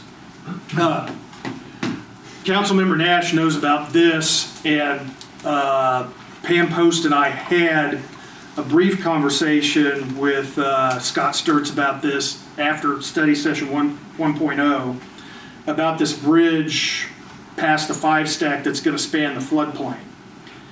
We talked about, okay, you're going to have a bridge that spans the floodplain. What are you going to do about the runoff from the bridge? Does the floodplain ordinance address that? Does the floodplain ordinance address what you're doing? You've created a whole bunch more impervious surface and a whole bunch of untreated, fast-moving water. Do you do anything with the bridge to mitigate that? He's like, I don't know. And so there are a lot of unanswered questions about that. And a lot of folks get the idea that they can control situations and they can't. Norman's never been able to really get a handle on its flooding. And I think we should be skeptical about why we think now if we just build more and bigger high-speed highways that somehow we can do better than we can with lower impact, lower speed roadways.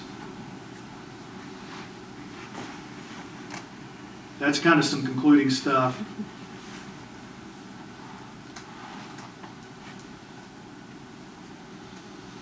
I'm going to end where I started.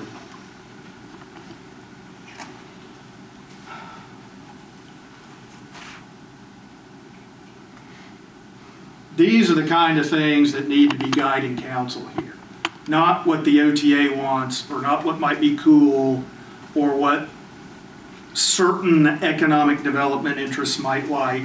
I think the sample set is pretty clear that Norman overwhelmingly doesn't want the turnpikes. The governing body and the city's first oath of allegiance and final oath of allegiance has to be to the city and its citizens, and not the Oklahoma Turnpike Authority or those special interests that work as the hand in the glove. So let's keep that in mind, and that's all I have.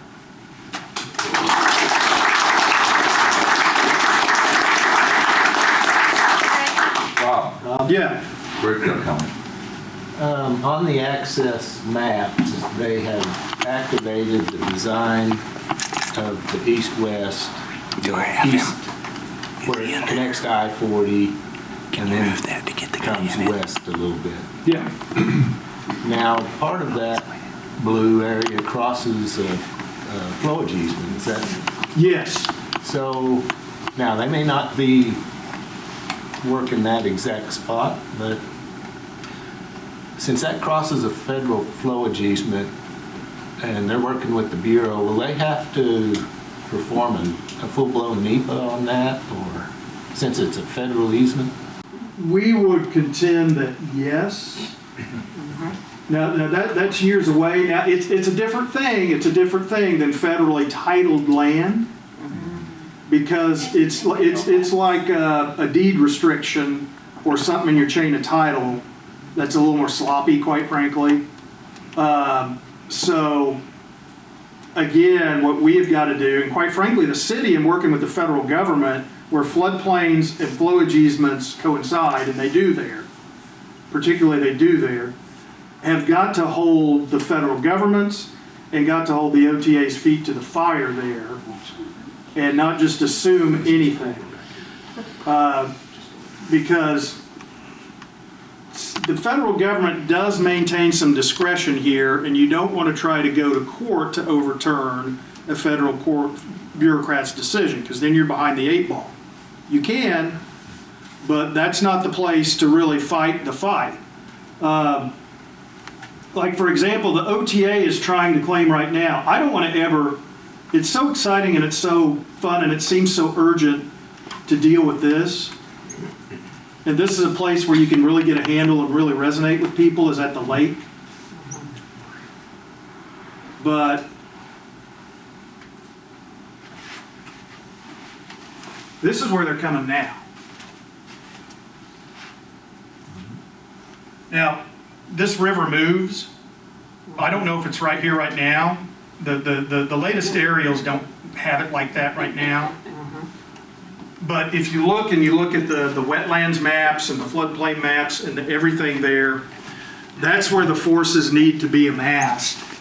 And that river is a Corps of Engineers project. It's also a floodway. Yes. It's a floodplain, it's a floodway. Yes. The river itself is not in the city limits there. But the areas of concern and the floodways that are involved with the river the city limits do stretch into there.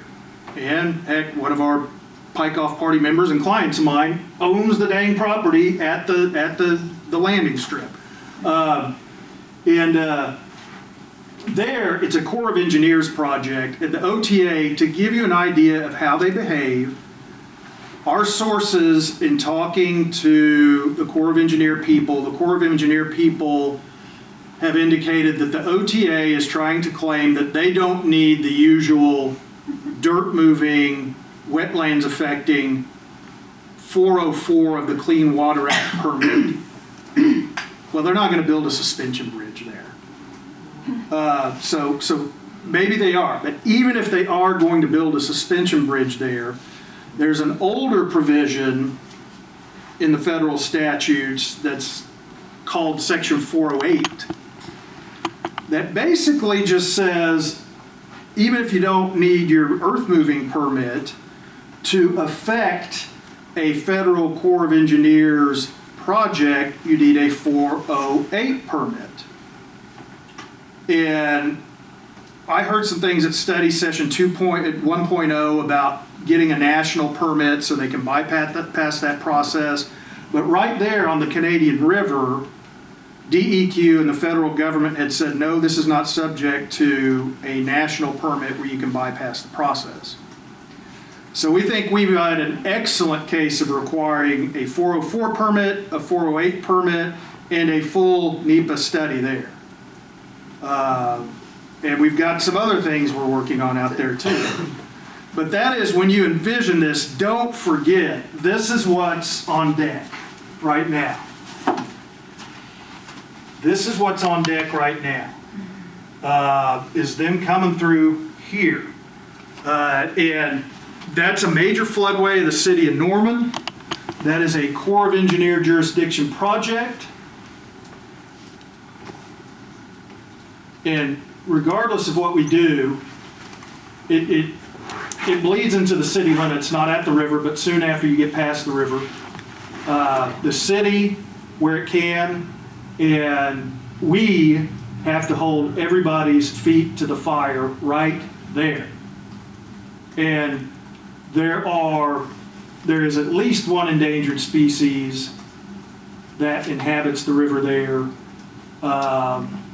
There is another migratory endangered species, which I don't think the odds are great that they're constantly there during migratory times, but there is at least one endangered species that's there.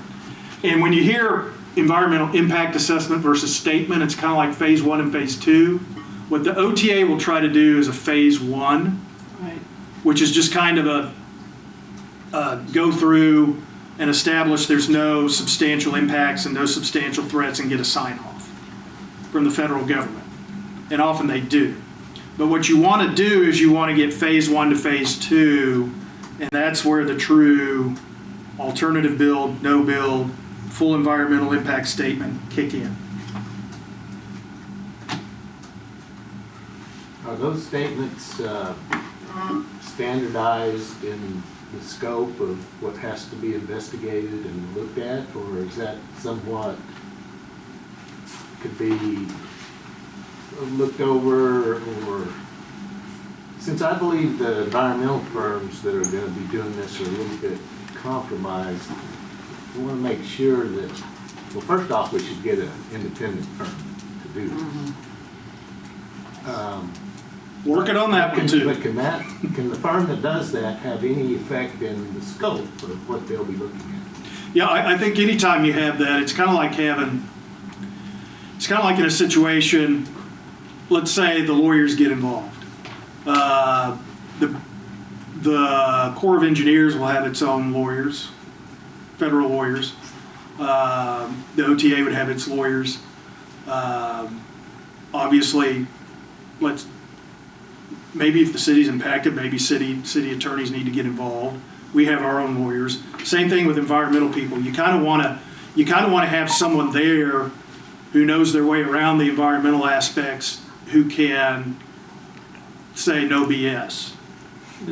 Say this little part right here that the OTA's contractor did, that's not good enough. That's not compliant, because that's a lot to keep up with. The federal agency has very good ideas of how to do those things, and they're very good people, but you have to keep their feet to the fire.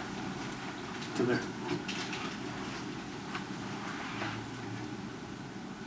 Ron, Yes. it's not just the fact that Lake Thunderbird is impaired. There are 7 streams that flow into Lake Thunderbird that are also listed as impaired. And the Turnpike will cross 4 of those streams. So that's over half. That should count Hog Creek and Little River. Yes, Hog Creek, Little River, Elm Creek, and Jim Blue. We have so many extenuating circumstances in our situation. The Turnpike actually will cross 8 miles of floodplains. Now this is counting the south extension also. That's about 590 acres when you count the width, if they do span the floodplain like they're supposed to. Right. 590 acres of floodplain that it's going to cross. when they don't do the NEPA study and they only do their assessment, like they did in Jinx, or not Jinx. No, this one is in Tulsa. They applied for their permit from the courts on 11/6/89. On 10/4/90, so 11 months later, they found 2 more areas of wetland. Why did they not know that those existed when they did their assessment? Because they don't have that This is guardrail on what them in happens. advance, yeah. They have no, I think the immediate first thing that was appalling was those of us who went to the Cross Point Church meeting. Everyone was asking, well, what do you do? Have you done this? Have you figured this out? Have you looked into this? And every time, the PO folks, no, no. And it was like, we don't do that, we don't do it that way here. We're supposed to figure out what we're getting ourselves into before we get ourselves into it. They literally, it's a phrase that our movement coined and now they use. Basically, they did these routes with electronic crayons. At first, we pointed the finger at them and made a big joke about it, and then they adapted it. They said, yeah, that's basically what we did. We took out we took out the aerials and we did some electronic crayons. And they did. And what I like to say, another joke, is forget about everything they missed by doing that. Homes impacted, environment impacted, watersheds impacted. We need to remember as a city, for the first time, they ran into people smarter than them. Right. Yeah. Wasn't too hard. And we need to remember that. We have engineers, we have accountants, we have attorneys, we have people that know better. We have people that can drill it all the way down to the lowest level, and we have people that maybe just know just enough to know when this is not right. And that's what this city has to understand it can do. Right. We're Norman, Oklahoma. We're supposed to be more like Athens, Greece than Mustang or Yukon. We don't just do without inquiring. We don't just do cool things without making sure we take into account the costs. And if it's cool, but the cost is too prohibitive, I'm not just talking financial, I'm talking everything. We don't do, or we find another way to do. And there's all of that in front of us here, and the OTA doesn't do it. Yeah, yeah. Like Bree Clark said, yeah, you guys haven't messed with Norman yet. Yes, Right. yes. And you have to realize that outside of the purview of open meetings and comments and study sessions, I remember a former council member who was on the other side of a huge issue before COVID, probably the biggest issue in the city in the late 2010s. We were on the other side of the particular thing that was up before council, and it was a big thing. But this council member, we were trying to figure out a way to figure all this out. And she said, you know, what I've figured out is there just always seems to be a direction emanating within the city towards something, and someone trying to push you in a direction on something, and it's hard to figure out where it's coming from. And that's happening here. There are forces pushing buttons on staff, pushing buttons on council members to do this for their own reasons. And they have a lot of influence. And they can come up with a lot of good reasons to do this. And we have to be ever mindful about whether their reasons are the right reasons and whether their reasons are good reasons. And even if they have good reasons, does that mean turnpikes? Things like that. And piggybacking on... I am wrapped up. I was going to turn it over to Councilmember Nash. I'm piggybacking on what you said about OTA saying they didn't need some type of permit there at the floodplains. Mhm. They told the Corps they didn't need that.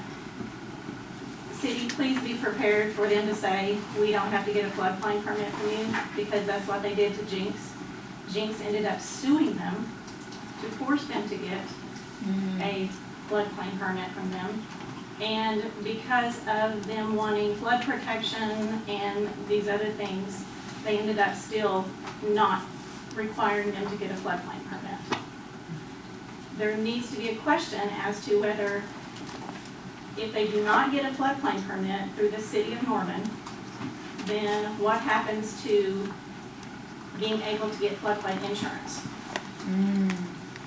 You need to think about that. And something else she just said, I meant to say this on mine too, is that, like she mentioned, the city of Jinx had to take them to court to compel them to do what they're supposed to do. And we see that over and over and over again. Like, I'll give you just a really simple example. So on the Kickapoo, there was a family who lost part of their property to the Turnpike Authority, and part of the agreement for the damages was the Turnpike Authority agreed in their contract that they would rebuild the fence so that this family could continue their cattle operation. 2 years after the Turnpike was built, they had to take them to court to have the court compel the Turnpike Authority to follow through on building a fence. It's a barbed wire fence. It's simple, it's inexpensive, and yet they couldn't even follow through on that one small detail that meant this family not being able to run their cattle for 2 years. That's how they make money. And so when I say that the working with Turnpike Authority is not easy and that it's brutal, it is. And so my whole point to this is the city is going to be out not only in whatever, projects, money that the Turnpike Authority ropes you into doing, but you're also going to have to fight them in court. Almost 100% positive that will happen because they don't hold up their end of the bargain. And for you guys to compel them to do that, you are going to have to take them to court. And they do this with the citizens. Part of the reason you don't hear much pushback is because the only way you can push back against the Turnpike Authority is for citizens to get their voices heard is to take them to court. And that requires funds out of your own pocket. And most people don't have that. Thankfully, the city of Norman was blessed with a lot of people who were willing to put in money so that we could make our voices heard. And absolutely, we thank you guys for letting us come and share all this information that we've gathered over the past couple of years. Because normally this doesn't happen. But that's why you don't hear anything about what's going on with the OTA from the other side. Because with an ODOT project, there are multiple opportunities for the citizens to go and voice their opinions. And ODOT is required to take notes to what people said, and then they actually have to publish that publicly, what the people's concerns were and what they're going to do to address those concerns. The OTA doesn't have to do any of that.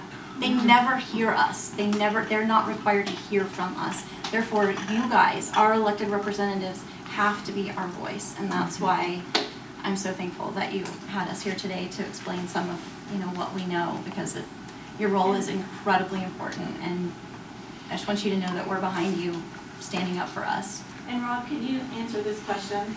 I could be wrong, but I think with a nationwide permit that they want to get, they do not have, the Corps does not have to have a session of public comment, but with an individual permit, they do have to have public comment, a public comment session.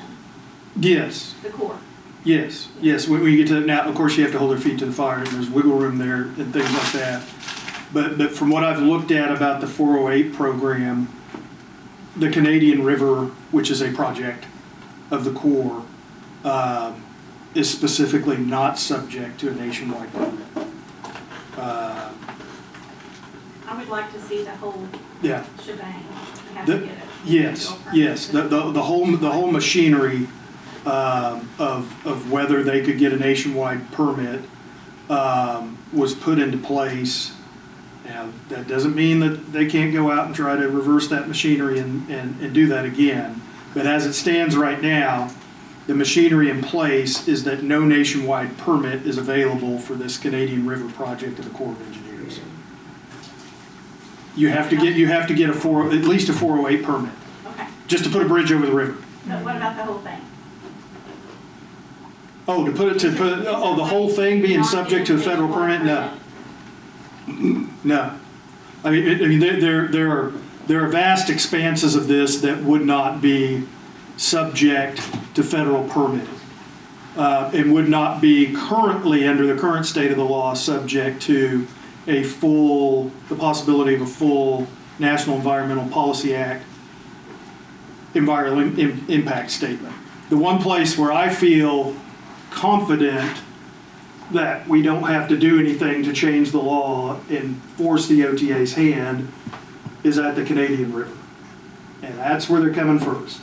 And well, if they try to come back by the lake, they'll run into federal fee title lands and have to do it.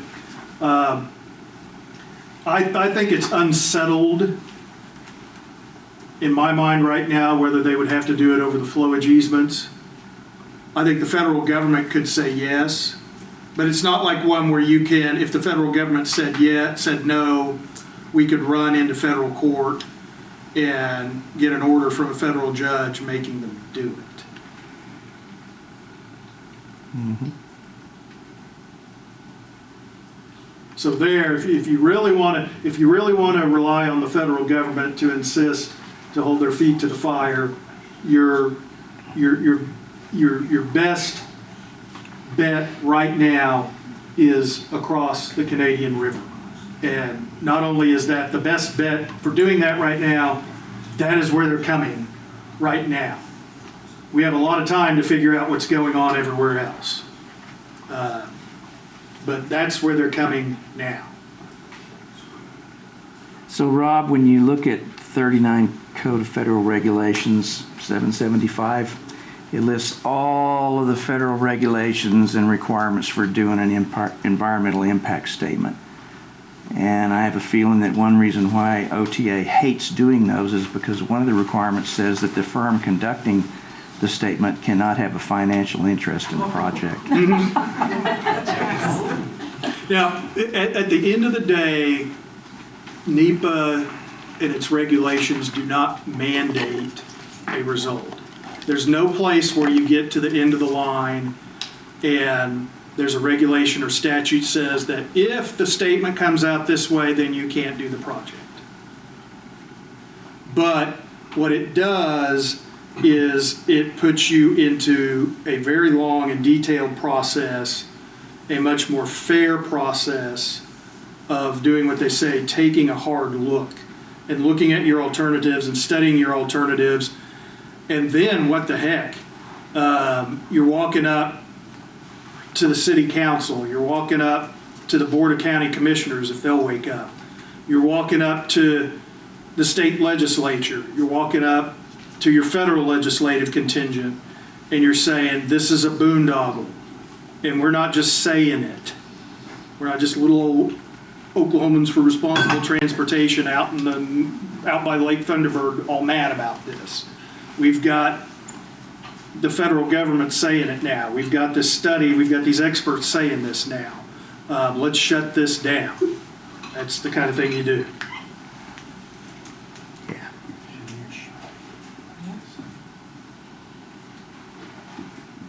And don't let a little temporary setback of a 6-3 decision think that it's inevitable or you have to stop or you have to quit. Because I think I went through a whole scenario of how even that can be overcome. If we took that attitude, we'd still be living under Plessy versus Ferguson instead of Brown versus Board of Education and all those other things we know of now. So there. Nice statement. All right. I really appreciate all this, the information. Can you open that back up so we know that map? Uh-oh. I keep jumping the gun on this. Yeah, so one of the things that, one of the big concerns of mine is that we don't, where are the teeth when it comes to this resolution? And so putting together a resolution, regardless of what, this shouldn't be based on what the Turnpike Authority wants. This is, nobody cares about Norman's future and prosperity more than Norman. OTA doesn't care about it, the state doesn't care about it, even the federal government doesn't care how well we do or where we get our water or anything like that.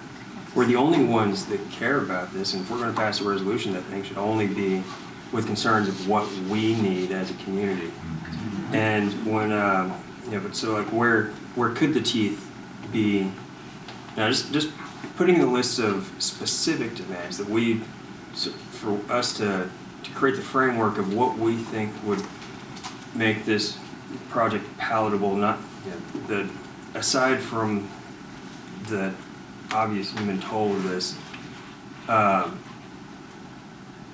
things that they're not doing now is just putting in a single shred of effort into looking at what the economical impact, ecological and then economical impact is to the city. And when you look at that east-west connector, or when you look at that entire route there, remember that the only thing that's going to really permit water to travel under it's a bridge. If that whole thing's not a bridge, that whole thing's a dam. And that's how roads are. Now, when we saw pictures of the Indian Hills from a couple weeks ago, where it's completely underwater.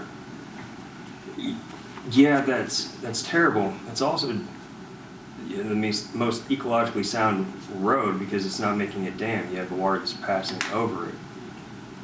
In this case, in most of the time, the purpose, or at least the intent of the engineers, isn't to design a road that floods. It's to design a road that keeps the water off of it. The only way to keep it off of it is to build it higher, build ditches on the sides. With the Turnpike, it could be 20 feet in the air.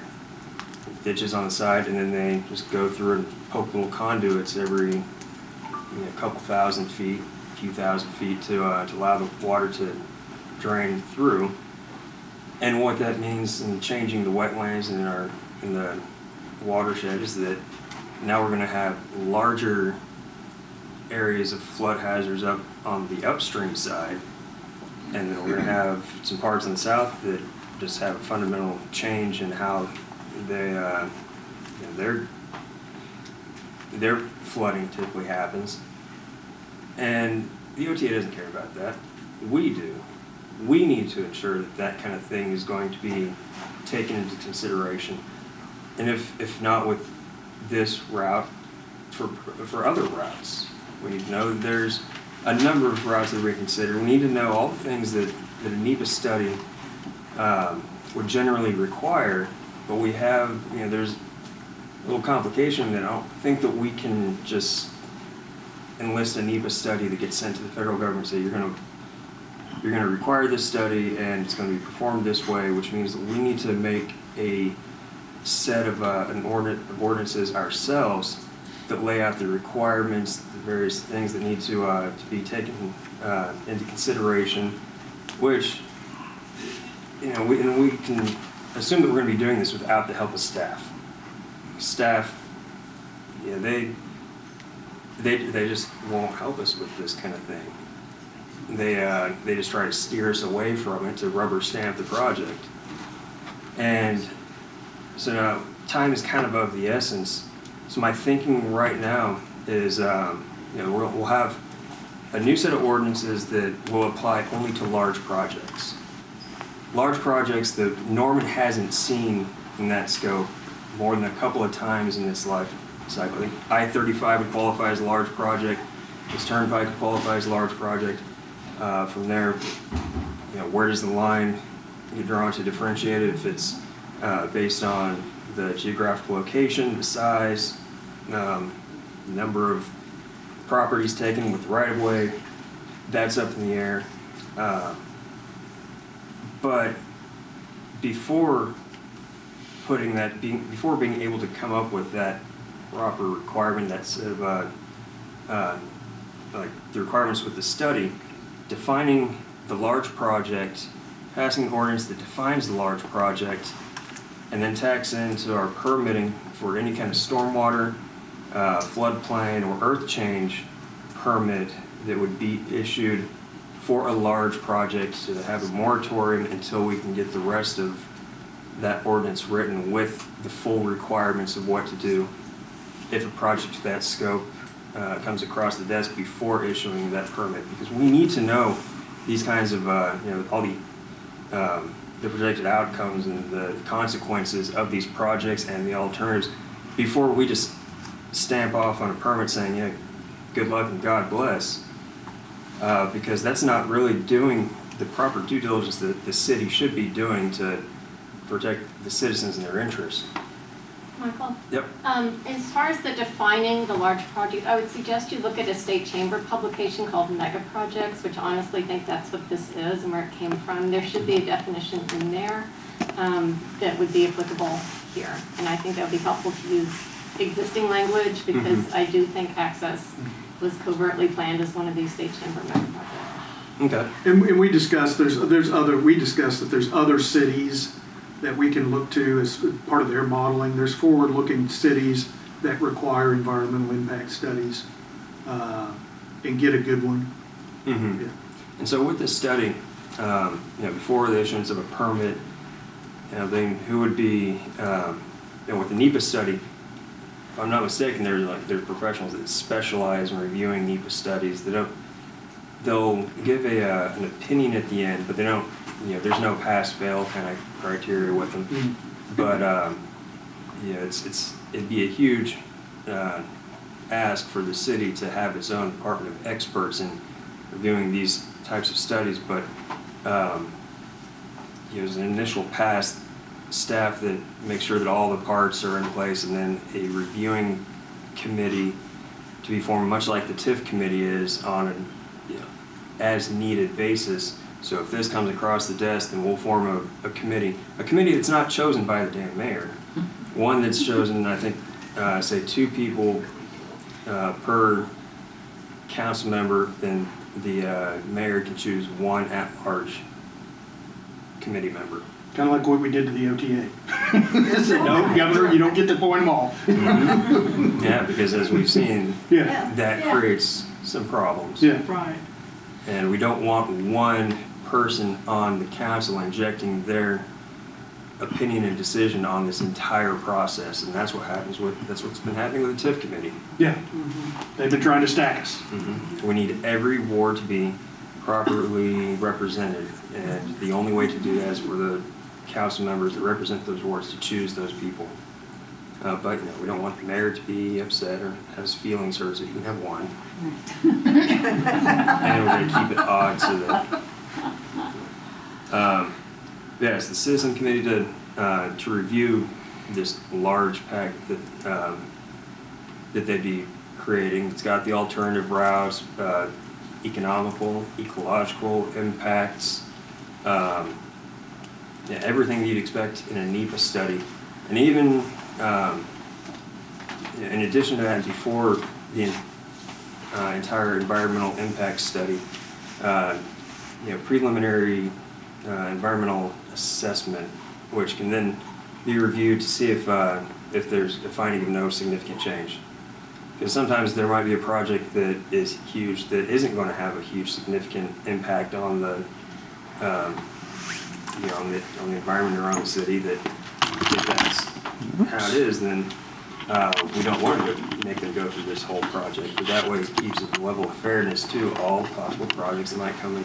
Because we're not, although it's the Turnpike that's inspiring this line of thinking, it's not the Turnpike that is designed to solely target its projects that are like this project. Right. And so like I said, I'm still kind of working out the details on it. Robert Norman has been helping me out. But we're going to need a lot of help, yeah, but I think, the first level is going to be that moratorium, and then we can get maybe a limit on it for a year of that moratorium of issuing permits that fit that definition, for us to get the list of requirements down. And then if the year goes up and we haven't got that, then they can start issuing permits. Otherwise, it'll be on us to be quick enough to throw together some legal language or something that sounds good. Maybe challenge in court, as people with deep pockets like to do. But that's the least that we can do, I think, to help our city not burn down. If we have one and only job, it should be to protect the city, right? Right. And so missing that, I think we completely missed the point of the job. Right. When you're putting together your stuff for that, I think it's important to keep in mind the difference between an environmental impact assessment, which is what OTA loves to do, which is basically you just go out and you go, look, an environment. But when you do an environmental impact statement, you go out and you have to say, how is our project going to change this environment? And he alluded to that. There's some like... definitely. Like, for example, they're widening I-35, obviously, south of Norman, six-laning and widening the bridge. Right. Now there you've already got, the project is done. You're just making it bigger. You've basically done most of your environmental impact except to some bugs and some wild Bermuda grass. Right. And so there, it was justifiable for them to just do that phase one and then say, okay, widening the shoulders and putting another lane here is not going to be that much more of a problem than what we already have. And we already have it. But it's a new, the Turnpikes are a new project. Right. I mean, they're going over virgin land, unsoiled land, places, an unprecedented new project. Well, and that other one is an ODOT project, so they're used to doing EISs. Yes. Yeah. They have staff just to work on that. Would the McGirt decision have anything to do with OTA and environmental impact? Not directly, but we have a little possible, I don't want to let go of too much, either to raise expectations or let people know what we're onto. But we think we have a possible McGirt situation going on at a very relevant place. The odds may be long, but then again, the odds of McGirt were very long. I don't want to say anything more about that, but the concept being is what you thought was the situation with the land is not the situation with the land. In other words, we always assume that the reservations of all these tribes had been extinguished. And some criminal defense attorney probably retained someone to go work and dig into the treaties and into the neverlands of the federal documents and finally figured out they weren't.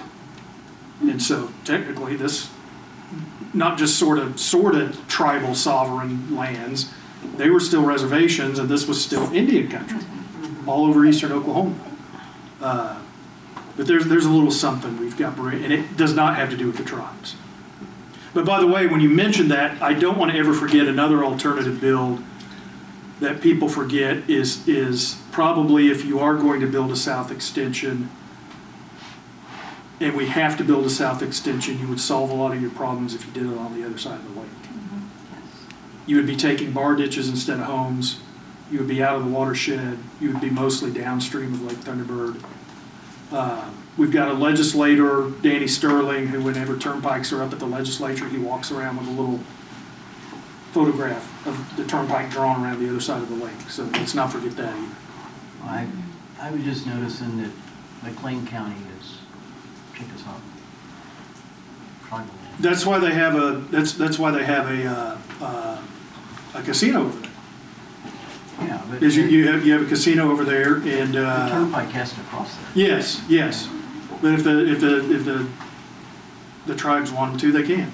Well, that's true. and probably if the tribes don't want them to, they can probably escalate it to the federal level and get it done. Which is one of the bad excuses I think there is about the south extension on the other side of the lake. The tribes aren't going to stop it. It's just the governor and the OTA will have to negotiate with the tribes. I just have a quick. Okay. Thanks, Bree. I just have a quick logistical question, Councilmember Nash. For those of us that are trying to amplify what to ask of our city council members before this next city council meeting, I know that you guys are part of the reason for this is to get ready for Tuesday's study session. Would it be clear to us by Wednesday morning what we're supposed to say? Because I still like your original resolution, and I wish that y'all could get the power of three to put that on and push that through. But it sounds like you're working with the hybrid one now with a stronger wording, or like, when do we know what our asks should be? So after Tuesday's study session, we should have a fairly good idea of the direction it's going to go based on the guidance of council, minus any wild cards of staff injecting what they want into it. And we're going to have to be on staff to get that that resolution, that modified, updated resolution out as quickly as possible so that we can actually review it before having to get on in the chamber and start voting on it. So they also have a tendency to wait until 5 o'clock on Friday to release the stuff, and then we've got a couple of days to read it, come up with every opinion and thought and how it can be distorted and has to be fixed, to get that out Monday morning so that we can be there by the cutoff for the Open Meetings Act. And ideally we could get it out, we could find it out earlier, but so Wednesday we'll have an idea of what's council directed staff to do. By 6 o'clock p.m. Friday, we'll know what that resolution actually looks like, and it very well could be a case of the way it was last time, where a similar situation. We got out Friday, so I ended up spending the weekend going over it, and everything that needs to be fixed, sent it out to city manager and other staff Monday morning so that they'd have all day to put that in there. So hopefully we wouldn't be looking at 33 floor amendments. They did 0, and then I think the size of those amendments scared staff enough to appreciate our inclination to postpone, because that was going to be a 12-hour meeting. Yeah, so I guess the question from there is that we don't want to get out the wrong messaging. Like, vote for this, and then all of a sudden Friday they're like, oh man, I don't vote for that. They've co-opted the name. Like, we don't want to get into that situation again. So is it best just to be in touch with somebody, or is it better just to do nothing, since we've already written it for them all once, and sort of take a back seat but just show up to the meeting? Yeah, I mean, show up to the meeting, still send your what you desire to be in the resolution, how it goes to the city council, whether or not we've seen the resolution or not, so that we're fully aware of the opinions of the people. I mean, if you want to send council a message, I think it would still be safe to just send them and say, we want you to protect our citizens, we want you to protect our environment, we want you to protect our city.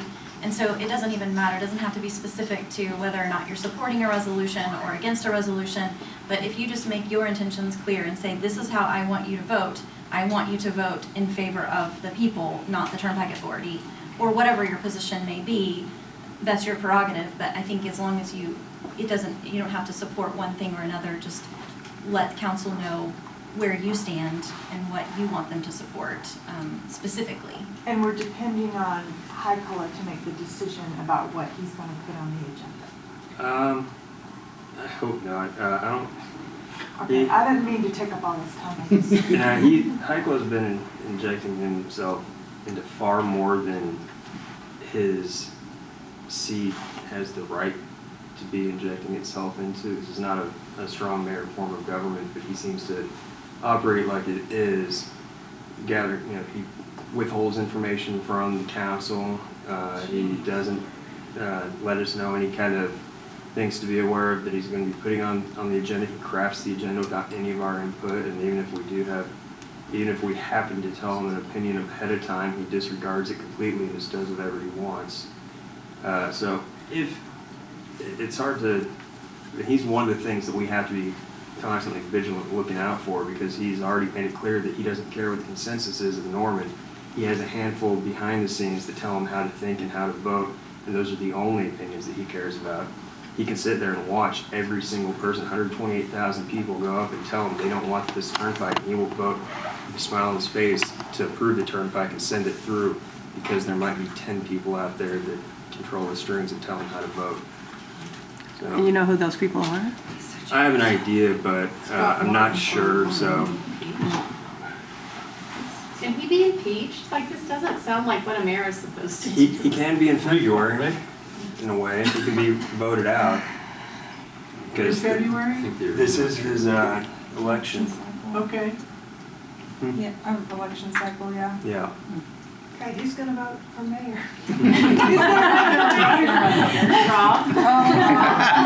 Volunteer job. I mean, you guys can always go look at the clerk's office who's filed to run for mayor. Yeah, Funny Looking Stick would do a better job than he would. Or not really filing, but their committee statements. Filing is in December, when, you know, the lay of the land will be out. Where can we go to look for that? You could ask city Election? clerk who's filed a committee statements, and then in December, first week, we'll have filings for wards 1 through, all the odd wards 1 through 7 and mayor. Now, Holman's already announced that he's going to be running. And so as long as we all keep poking him, he won't get cold feet and pull out. But, Running for mayor, Holman? I mean, He does have the work experience. he does, and he's genuinely not bought by the chamber. Yeah. I mean, but does he want this uploaded to the internet? He announced his running publicly. Where? During our reunion after we had a few drinks. So it's like a soft launch. Citizens have to stay engaged, even though unfortunately we're not being paid to just be engaged. Neither is city council. Yeah, I know, that's the thing. Citizens have to stay engaged, and then what happens is council, you've got enough council members that will listen to engaged citizens, and then you get to certain pressure points, like if we just had to have 2 willing to do floor amendments and second floor amendments last time around, and then it was like, okay, we're not going to do this. We need to go back and to the drawing board and rethink this resolution.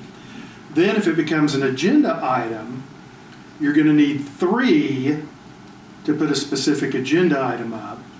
And then there's always, if a chair of a body or a city manager counts to 5 or 6 and sees the way it's going to be, then they're going to have to follow the 5 or 6.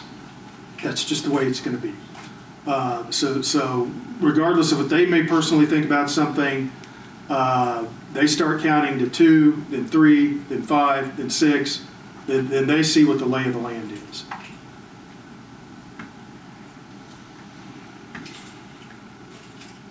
And good news, I feel like we have a lot of support on council to get something out there that protects our interests. Where the threshold is of their comfort, we'll find out on Tuesday.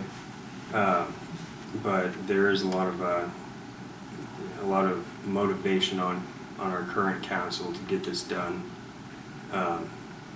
And especially after this information, we'll condense it down into a 15-30 minute presentation to get the best information out in front of council on Tuesday. I'm feeling pretty optimistic that we're going to get something out of it that we can be happy with. Definitely the word partnership needs to not be in it. Definitely. But I think these do a pretty good job of painting the landscape of what we can expect if we were to just go along to get along, like some on staff have been suggesting that we do, to earn a seat at the table out of this fear of exclusion from the decision-making process if we don't, which this paints a pretty good picture that we're going to be excluded from the decision-making process regardless. Never been involved. Right. Day one. Yeah, so stay tuned for Tuesday and see how, that'll probably be a late meeting, so you might want to just wait until to Wednesday morning to catch up. There's not going to be any public comment or anything on Tuesday's study session. So it's going to be a long one. Thanks for your work. Yes. Appreciate it. Yeah. And your stamina. Yeah. But they can't keep public comment out of, say, the parking lot, right? Right. No. Well, and last Just want to time we remind sat- everyone of We that. sat in here, there were a number of us that just sat. Yeah, you can sit. Yeah, this is a public meeting, and we are getting a very unusual opportunity to give 30 minutes of presentation time Tuesday night. So that's. There was some reactions by the citizens that were sitting in there Yes. during the last, could you guys hear us? During what I call study session 1.0. Right. I think there was a little bit. Okay. I think they had some feedback going on out there too. Yeah. Yeah, but I think we could tell a little bit. Have you and Councilwoman Grant gotten pretty good response from your ward members on how they feel? I'd say Ward 4 is hardcore, no turnpike, even though we're the core, it's our water too. Okay. Because I just think that the public still needs to be noisy with their council Yeah. members, and I'm trying to really just rally for people to really get their word out. Yeah. I'd say there's a good number.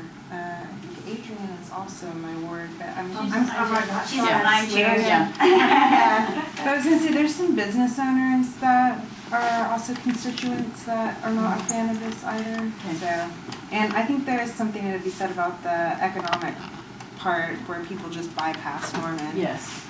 So. Yeah. Okay. Great. At 95 miles an hour. Right. Yeah, for real. Yeah. Yeah, what I've seen so far from the residents, I haven't seen anybody that's really been, it's a measure of uncertainty, maybe ±2, but I haven't seen anybody that I can remember that was for it. The closest is sort of a sense of defeat and apathy, and so. More like you might as well give up because we're gonna do it anyway. Yeah. So I'll have an email just as an example. It's my opinion that the Turnpike will come sooner or later. No one wants to see a fellow citizen lose their property or to development, but that is what happens when states grow. In going to the first Turnpike meeting in Noble some time ago, a Turnpike person told me the route that they chose impacted the fewest properties possible. If that's the case, any route will impact more. Whether it's 100 properties or 600, it's very unfortunate, but in 20 years, when the road is built, wherever it ultimately gets built, the drivers will appreciate the convenience and not wonder about the protest of the build. I urge you to come together, make the best agreement for the citizens, realizing many of those impacted will not be happy. When I drive to Dallas down I-35, the road crosses over Lake Lewisfield and to the east, Lake Ray Hubbard. Roads can be built over near water with both living together. Now, both of those lakes, they're both about 5 times the volume of Lake Thunder, but they're not nearly as sensitive, and they... I started to say, are they impaired? Are they listed as sensitive? well, no, they're water huge, so it systems? takes a lot to... Yeah, I mean, But, yeah, that's sort of the common theme. Who signed that email, by the way? Not outright for it, but looking at it as inevitable, and from a point of where they might be a little ignorant on the where their rights are, where their powers are to protect, and where people can actually make change. Just the sense of defeatism. Yeah. And that's the closest to being a proponent for the Turnpike that I've seen. So I would say I was told basically there are people, but they don't want to come forward. But you could kind of guess who they are if you're going to the A meetings and hearing which people are telling us that we need a resolution. But yeah, I do think there are folks that have dollar signs in their eyes. But I mean, like, if you can't drink the water, if there's flooding. Right. Then who wants to live here? Yeah. well, just, yeah, just a whole host of issues. And why would they be afraid to speak out if they truly believe that? Like, That's the nature of having a horrible opinion. Yeah. Nobody wants to be thought of as a monster. especially a monster. No, and that again, when you talk about an interstate going over, an interstate bridge over Lake Louisville, that begs the question. That was a federally funded project, and guess what? There were a lot of guardrails on that project. And they had to do the things like, okay, how does this impact the watershed? What adverse impact will there be to a watershed? And you know that when that was done, there was a thoroughgoing analysis there, and they did things like you did. They said, well, my gosh, the volume of water here is immense compared to the volume of water at Lake Thunderbird. And there wasn't the sense of it's already a polluted lake. You know, it's impaired in the sense of pollution, not just turbidity.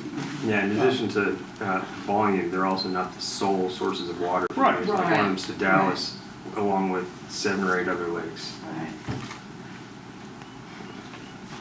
And there's the same thing with Draper. Staff said, well, they put one by Draper. Well, then we went and found out it floods all over Mustang. And also Draper is a minor piece of the water supply puzzle for the city of Oklahoma City compared to other roads and things like that. So again, you have to, instead of just saying, well, this is cool, or this will be economic development, or people have been able to do it and adapt, you've got to go, well, really, are we making an apples to apples comparison here? Do we need these turnpikes that much? I think the answer is no. So we need to be a little more vigilant about the adverse effects.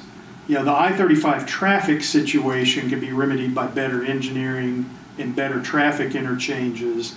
And if you need a reliever route, that's not the east-west connector. You can throw something well out of where they're wanting to throw this south extension, even if you accept the premise that we need a reliever route. Yeah. My takeaway, and this might be a good talking point, is that what the OT is proposing but not telling you, it's a massive invisible transfer of wealth from homeowners, from the city itself, to them and their contractors, that nobody's measuring. And if you start to measure that, then it puts all of these other things into perspective. There was actually, a year ago, an ad in, okay, I don't know if I'll get this wrong, because we're a member of this because my husband's dad had a big farm in Hastings.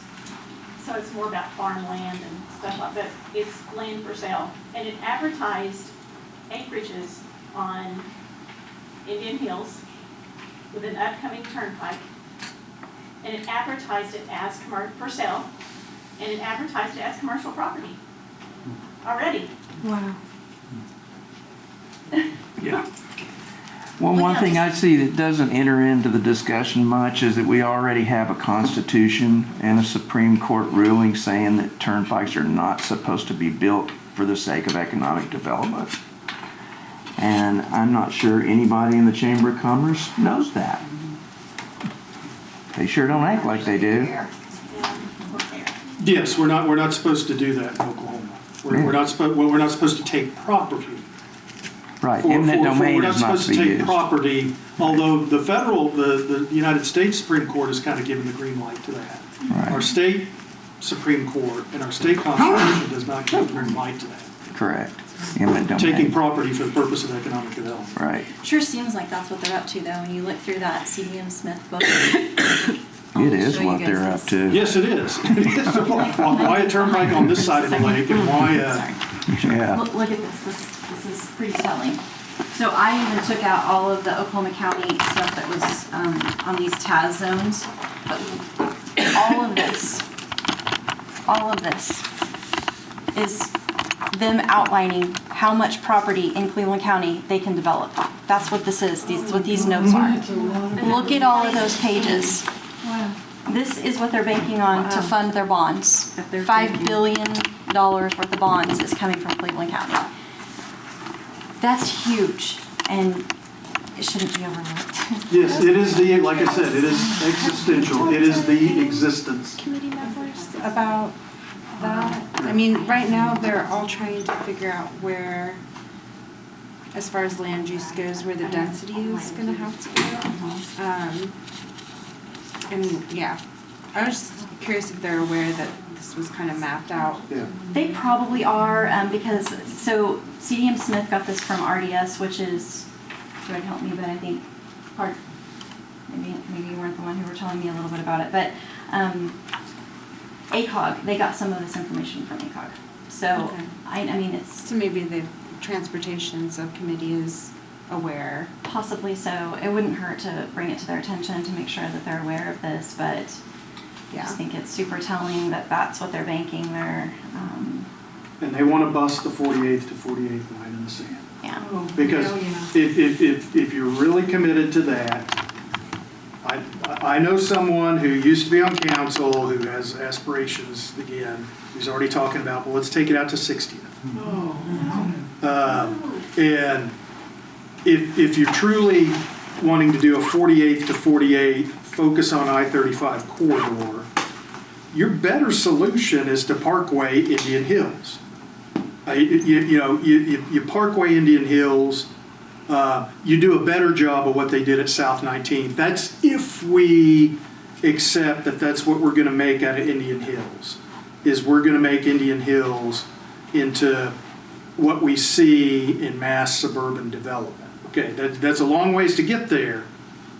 There's a lot of problems with that because you tend to rot your core when you do that. Then we get into the arena discussion. But if we're going to go 48th to 48th on Indian Hills and turn that into an economic development bonanza, you do that better with a better interchange, which was the plan, parkwaying Indian Hills. Again, you're taking bar ditches and widening the road and marking the road better and getting people in and off and on Indian Hills better. You're turning it in, what you're wanting to do is you're wanting to turn it into an improved version of South 19th and more, which there is no place I know of in the state of Oklahoma that exploded economic development of a certain kind than South 19th and more. Yeah. And there ain't no turnpike there, and there's not going to be a turnpike there. So with that kind of thing, you were talking earlier about the federal grants of the infrastructure bill and all? Yes, that's the whole point. Isn't that the kind of thing that could be covered? But guess what? They hadn't been working on it, so now they're at the back of the line, I bet.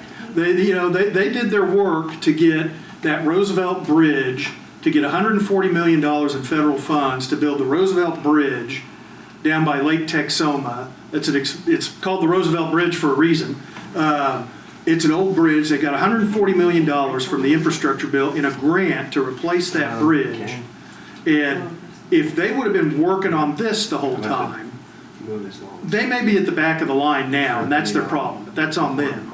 But if they would have been working on this the whole time, Indian Hills Parkway, and let's assume we can get a bridge from Newcastle to Norman and do it free with federal funds and a little bit of ODOT funds, they could have been working on that. Yeah. Is that not something that the local governments could apply for? Essentially, no. I think the local governments could probably, you'd want to get staff in on this. The local governments could certainly, I would think, apply for grant money on the in-city limits stuff.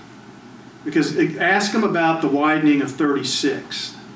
That's one of the goodie bags they've put in this resolution, is for OTA to fund the widening of 36th up to Indian Hills Road, where that project was already on the board, and they've already got federal money for it.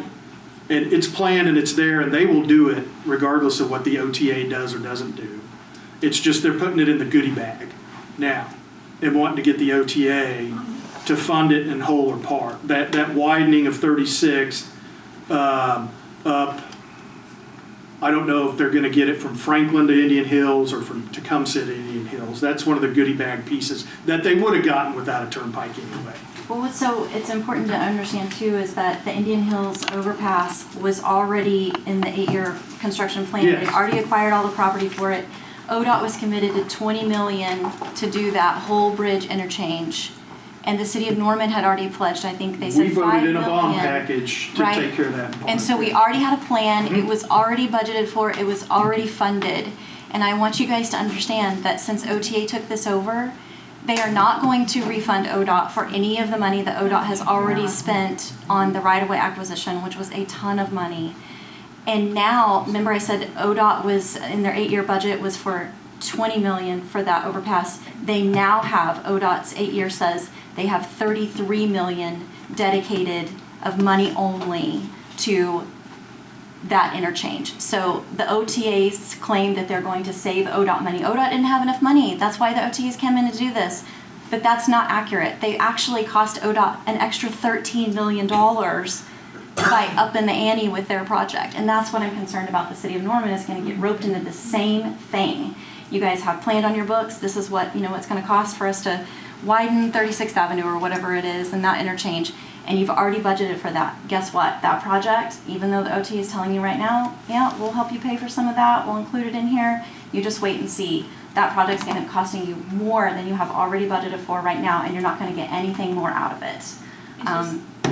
Same thing happened when they put in part of the first phase of the creek. And I sent you guys these